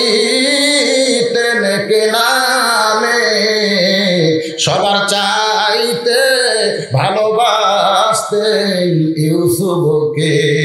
বাবা আদম থেকে আমাদের নবী পর্যন্ত যত নবী আল্লাহ দুনিয়াতে পাঠাইছেন সমস্ত নবীরা কমপক্ষে দুটা বিয়ে করছেন, দুইয়ের বেশি করছেন। শুধুমাত্র একজন নবী একটা বিয়ে করছেন, আর একজন নবী এখনো পর্যন্ত বিয়ে করেন নাই। শুধুমাত্র একজন নবীর বউ একটা, ধরে কোন কয়টা? আর এছাড়া যত নবী কমপক্ষে দুটো। তারপরে কারো 100টাও আছে। সুলাইমান নবীর 101 বউ। সুবহানাল্লাহ কন্যা আমাকে নবীর 11টা বউ। আর ঈসা নবী এখন পর্যন্ত বিয়া করেনি। ঈসা নবীর বিয়া হবে পারে, আল্লাহ যদি চায় আমাদেরকে সেই বিয়ার বরযাত্রী করতে পারে। কারণ ভারতের মধ্যে যেটা শুরু হয়েছে রাসূল কিন্তু বলছে গুজওয়াতুল হিন্দ, মানে হিন্দুস্থান থেকে একটা যুদ্ধ শুরু হবে। এই যুদ্ধে গোটা পৃথিবী মুসলমানদের দখলে আল্লাহ দিয়ে দিবে। মোটামুটি একটা এই মুভি সরকার দিয়ে আমার মনে হয় শুরু হবে, বেশি দিন আর নাই। এখন থেকে আমাদের সাইল হওয়া লাগবে। কথা ঠিক একটা বিয়ে করছে শুধু আদম আলাইহিস সালাম, এক বউ। ধরে কোন কয় বউ? এখনো পর্যন্ত একটাও বিয়ে করে নাই, তার নাম হলো ঈসা আলাইহিস সালাম। এছাড়া যত নবী কমপক্ষে দুইটা, দুইয়ের বেশি করেছে কিন্তু কমপক্ষে দুইটা। এজন্য আল্লাহ কোরআনে যেখানে বিয়ের আয়াত দিয়েছেন সেখানে 2 দিয়া শুরু করছেন। যেখানে কোরআনে বিয়ের আয়াত আছে, বিয়ের আয়াত কোরআনে নাই, সেখানে আল্লাহ বলেছে মাসনা, 2টা বিয়ে করো। কয়টা? 2টা বিয়ে করো। কারণ 2টা বিয়ে করলে একটা মরদ মানুষের মজা আছে। কেমনে মজা? এক বউ যদি খিটমিট করে তখন করবেন তুই থাক, আমি ওটার কাছে গেলাম। যেই বলবেন তুই থাক, ওটার কাছে গেলাম, ওই দৌড়ে এসে বলবে যা পাবেন তাই। 2 বিয়ে করলে যে কি মজা ভাই, তারা করেনি, তারা বুঝবে না। এই জন্য আল্লাহ প্রথম 2 দিয়ে বলছে 2টা কর, সালাসা 3টা কর, রোবা 4টা কর, না পারলে ওয়াহিদ একটা দিয়ে থাক। যারা না পারো তারকে কয়টা? মানে আমরা পারি না দেখে আমাকে একটা, আমরা দূর বলে একটাকে ঠিক মতো সাইজ করে পারি না। যতক্ষণ বাড়ির থাকি ততক্ষণ বউ থাকে, যেই বাড়ির বাইরে যায় গোটা পাড়া ঘুরে বেড়ায়। ধরে কোন কথা ঠিক কিনা? স্বামী যতক্ষণ বাড়ি থাকে ততক্ষণ দেখবেন কতগুলো বউ সবসময় ঘোমটা দিয়ে থাকে। স্বামী মনে করে আল্লাহ আমাকে রাবিয়া বসে দিছে, আমার ঘর তো আল্লাহ ফাতেমা দিছে রে। কিন্তু যে স্বামী তারা সব যায় ওই গোটা পাড়া ঘরে অনেক মেয়ে মানুষকে খবর কি করে, মরদ বাড়ি নাই, মরদ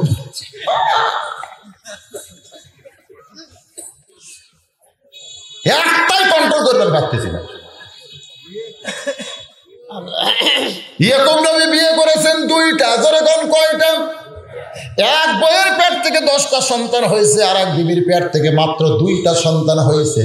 ইয়াকুব নবী একদিন আল্লাহর কাছে বলতেছে, আল্লাহ আমাকে আপনি 12টা সন্তান দিলেন, এই 12টা সন্তানের মধ্যে 2টা ভালো, এই 10টা এত খারাপ কেন হলো?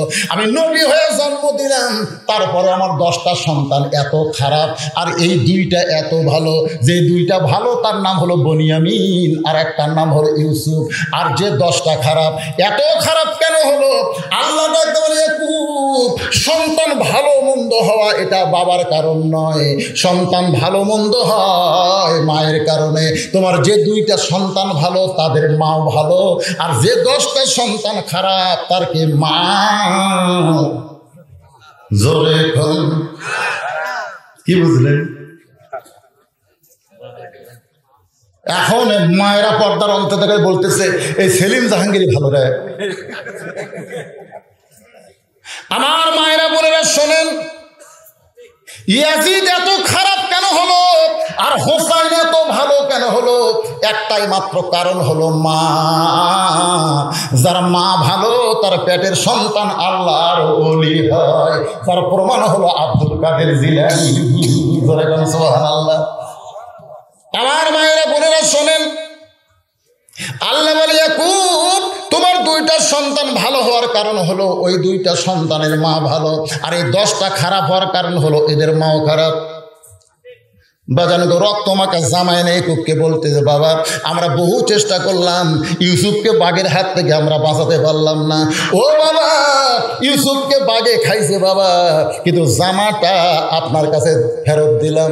ইয়াকুব নবী চিন্তা করে এই জামা যদি আমার ইউসুফকে বাঘে খায় তাহলে জামার বহু জায়গায় ছিঁড়া ছিটা যাবে, কারণ বাঘ আগে ধরলে তো ইউসুফকে ধরবে না, আগে জামা ধরবে। ধরে কোন কথা ঠিক কিনা? কিন্তু জামার মধ্যে রক্ত আছে, জামার ছিঁড়া ছুটা নাই। ইউসুফকে বাঘে খাইছে।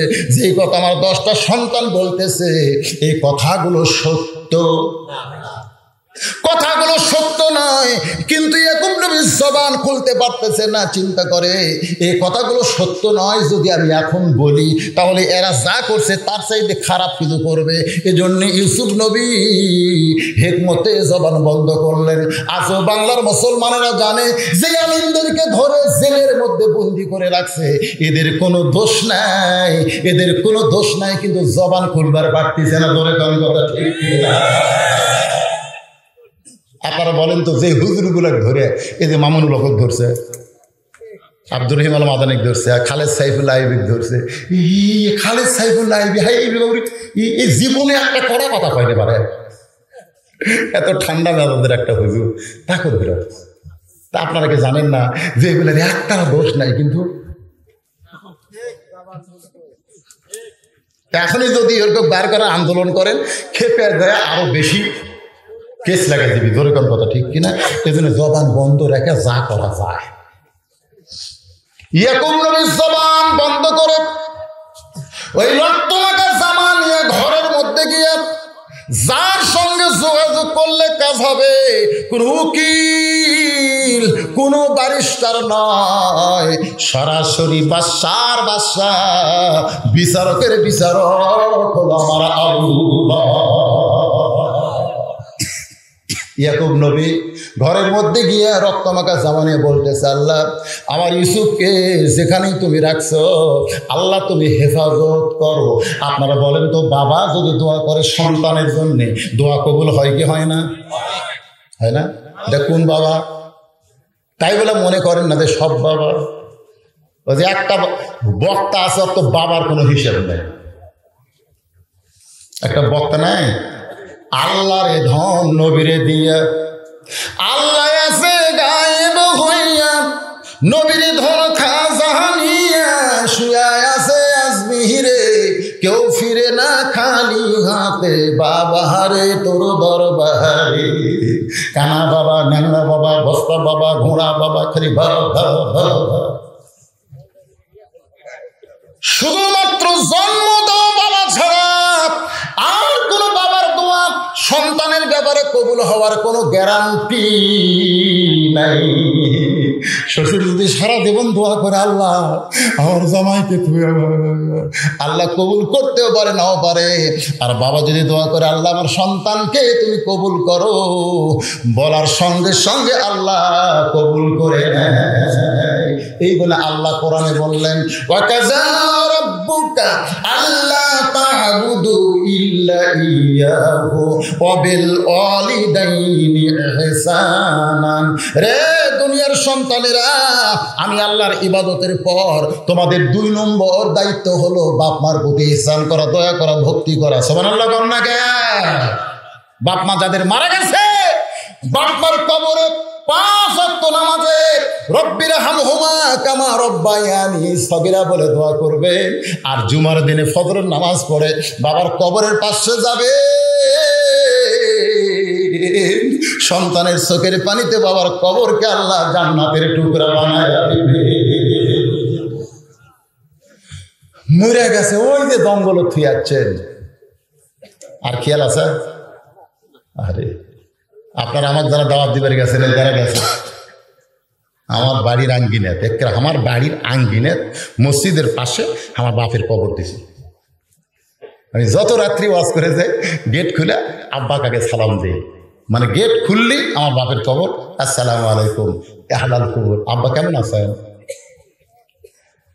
যত রাতি যাই আব্বা সালাম দিয়ে ঘরের মধ্যে যাই, আবার যখন ওয়াজত বাড়াই তখন বাপক সালাম দেয়। এই জন্য কবর লুকানো জায়গা না রেখে রাস্তার পাশে সম্মিলিত গোরস্থান করবেন। প্রত্যেকটা মানুষ রাস্তায় যাওয়ার সময় যেন বলতে পারে আসসালামু আলাইকুম ইয়া আহলাল কুবুর, এই গোরস্থানে তারা আছে, আল্লাহ সকলের প্রতি রহমত বর্ষণ করো। এমন এক জায়গার গোরস্থান হতে খালি শিয়াল যায়, কুত্তা যায়, মানুষ যায় না। ধরে কোন কথা ঠিক কি? আপনি যেই বাড়িতে থাকতে পারবেন না, 3 তলা 4 তলা বাড়ি করছেন, থাকার কোনো গ্যারেন্টি নেই। আর যেই কবর আপনাকে 50,000 বছর থাকা লাগবে, সেই কবরে যাওয়ার রাস্তা নেই, সে গোরস্থানে যাওয়ার রাস্তা নেই। এটা থসে এমন এক জায়গা, কেউ মরলে তখন কহিলা রাস্তা দিয়ে লাশ নিয়ে যাওয়া তাকে কি করবো? সবসময় তার মরতেছে না, মাঝে মধ্যে মরতেছে। কি ভাই মন খারাপ করতেছেন? মনে করেন আর এই ওয়াজই আপনাকে গ্রামে আমার শেষ ওয়াজ, এই ওয়াজ।